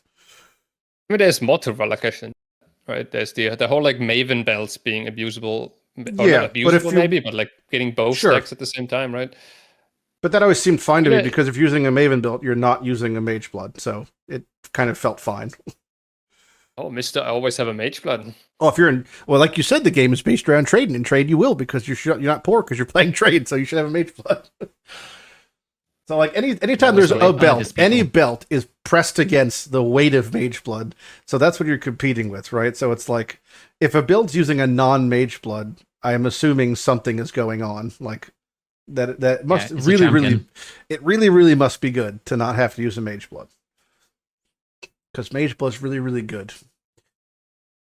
But yeah, that was the only thing I didn't, and I guess I didn't expect Frostblades to get nerfed, honestly, but it did. Yeah, for me, it was like, Frostblades being over nerf is like weird. Like when Lightning Strike is like stronger than Frostblades, even though like it was the. I guess they just didn't want you to skill. hop from A to B. Like that's what I assume Both it was. But they deserved nerfs. It's okay. Yeah. Yeah, it's okay, but the thing. Well, that's not what's in question. It's not about do you think they deserve it. It's just did you expect it. For me, the one thing I didn't expect to get nerfed is Invert Mastery. It dodged the nerfs for like just because it was surviving for so long. Yeah, it's like what they finally noticed. No way, but it's good that they nerfed it. So, accept that. I did expect the Svalen nerf, but there could be still a hidden one, I suppose. I really didn't expect it would be untouched. Yeah, like it is. The shields, yeah. I think there's only two avenues, right? If it's not getting nerfed, it's gonna be much more rare. It's got to be one of the two. Could still be, yeah. Because it's just, I mean, it was the most prevalent unique last league, I would say, by like a landslide of new uniques. I mean, it's like if you check PoE Ninja, it was like 1 in 3 builds was using fucking Svalin. Like it was so up. It was just also, and I don't even want to say it was like overpowered, but it's just like incredibly strong. Because you had to invest points in your tree. You had to sometimes use jewel setups, and like, but just the fact that like the tech it had with it triggering things and everything, it was just so strong. But it definitely felt like a T0, like a really, really good T0 unique. Exactly. It is like Relicash, right? They both should be T0 uniques, in my opinion. Still, you think Relicash is T0? After the nerfs, you mean the current one? I honestly don't even think it's a strict nerf. The new version is better for a lot of builds, honestly. You think, really? I think for like for power charge stacking is kind of substantial nerf. I see like some math around it, like and like explanation what nerf there, and like it's actually sizable nerf for like caster power charge stacking setups. Yeah, like like 40%. Yeah, I mean, there's definitely builds where it's a nerf for, but there's also builds where they only needed 1 charge from him anyway, and now they just get CB immunity. Well, the CB immunity is literally beyond irrelevant because every build has CB immunity because every build runs a jewel. Yeah, but you don't always run a unique jewel that is easy enough to corrupt that it doesn't cost hundreds of divines, right? Maybe no, you definitely. I don't think I've played a build in the past 5 years that doesn't run at least 5 to 6 jewels, and some of them they're rare jewels, right? So you're losing some power using a corrupted one with CB. Oh, maybe you are. I got good jewels. Okay. And you somehow have synth implicit. Okay. Yeah, I'm just definitely in trade. Like if we're talking trade, especially with these buffs, because like you said, everything's if it's based around trade, right? It's like the CB comes for free. Nerfed on the top end, not really nerfed on like lower builds though. Sometimes they're going to be better. I think it's more rounded unique now. Like builds without movements, we just feel bad. So I think it's better to like nerf the like damage power. I like the change. Yeah, it's definitely I think the nerf is fine, but do you think it's a T0 still or a T1? Yeah, I think for me now to be T0. I think it should be T1. I'm going T1. Correct. Yeah, I'm definitely going to go. I'm going to go T1 on that. All right, one more question. About buffs I was hoping for. Oh yeah, I really what about hoping they would buff like defenses I've got a good one after you. On the top side. For me, Assassin. I'm so surprised. Assassin has still not been. It's gonna be next league for sure. Yeah, but that's what you keep saying. Every league we say that. You're going through the ascendancies right now, clearly, right? They did like 3 of them last league. Now it's 5 of them. We're gonna have another like 3 to 5 next league. I didn't really think they didn't really have to change Berserker. Honestly, that it was still pretty useful. Like people use Berserker a lot last league still. I'm surprised that one got changed. This time they looked at the Freesia ascendancies and checked which one of these could make it into the base game and just put them in there. Because all of the changes are Freesia ascendancies coming back. Right? Every single one, I believe. Yeah. And very close to at least. Yeah. They just like parked the most popular ones, I suppose, into the base game. All right, last question we have. It'll be just the bottom question, which is, what are good things to do before the merge? So I'm assuming you're in from the...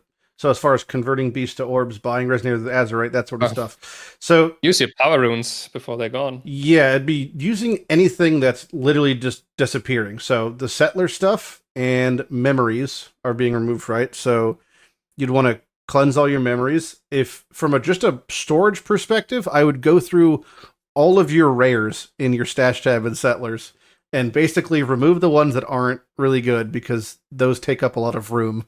Right? Because when your tabs are crunching together, that's always really annoying. Unless you're leaving them in remove onlys to rot until accessed. That's like all the things that stack, you just want to like consolidate, but memories are gone, settler stuff is gone. You should put all the tabs in like one folder as well, because now it's not remove only tabs, right? Yeah.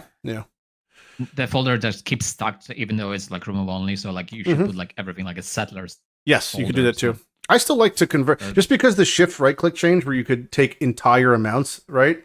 I typically merge all my specialty tabs. So like currency, fragments, divination, those I'll just merge because they stack, to 5,000 or whatever. So I'll do those where I'll just bring them over. And that doesn't take very long. It used to take forever, but now that you can just control shift right-click and it takes out 6,000 alterations at once, that takes like 2 seconds. So for merging that sort of stuff, it's fine. But like, yeah, I'm not merging unique tabs, or flash tabs or gem tabs. Those I just crunch in a folder, like you said, and then slap on a title. It's a lot better. The storage system's way better. I would still like a button that just deposited stuff, but Can you move remove only tabs into a folder in standard afterwards? Yeah, you could. Yeah. I have all my remove onlys in one. I have like probably 30 copies of a unique tab in a remove only tab, like in a folder called remove only, whatever. So it's like, I just look through there if I'm trying to valve like whatever duplicates or cluster jewels. Another one. I have like probably 30 tabs of quad tabs of clusters from every league that I just have in remove onlys. Yeah. Because you have to, like, there's certain things that don't stack that you kind of just have to loot every league, right? Like I-86 spaces, clusters, like flasks, that sort of stuff. And it's like, you don't want to loot them because it's annoying, but you have to loot them because if like I said, go get an I-86, amethyst, it's like, that's annoying now to do. So you have to loot a couple of them at least or whatever. So those sort of stuff I just stack into tabs and just pop over. Otherwise it just drives you nuts. But yeah. Any last things you guys have? Legi, anything you want to end on before we call it here?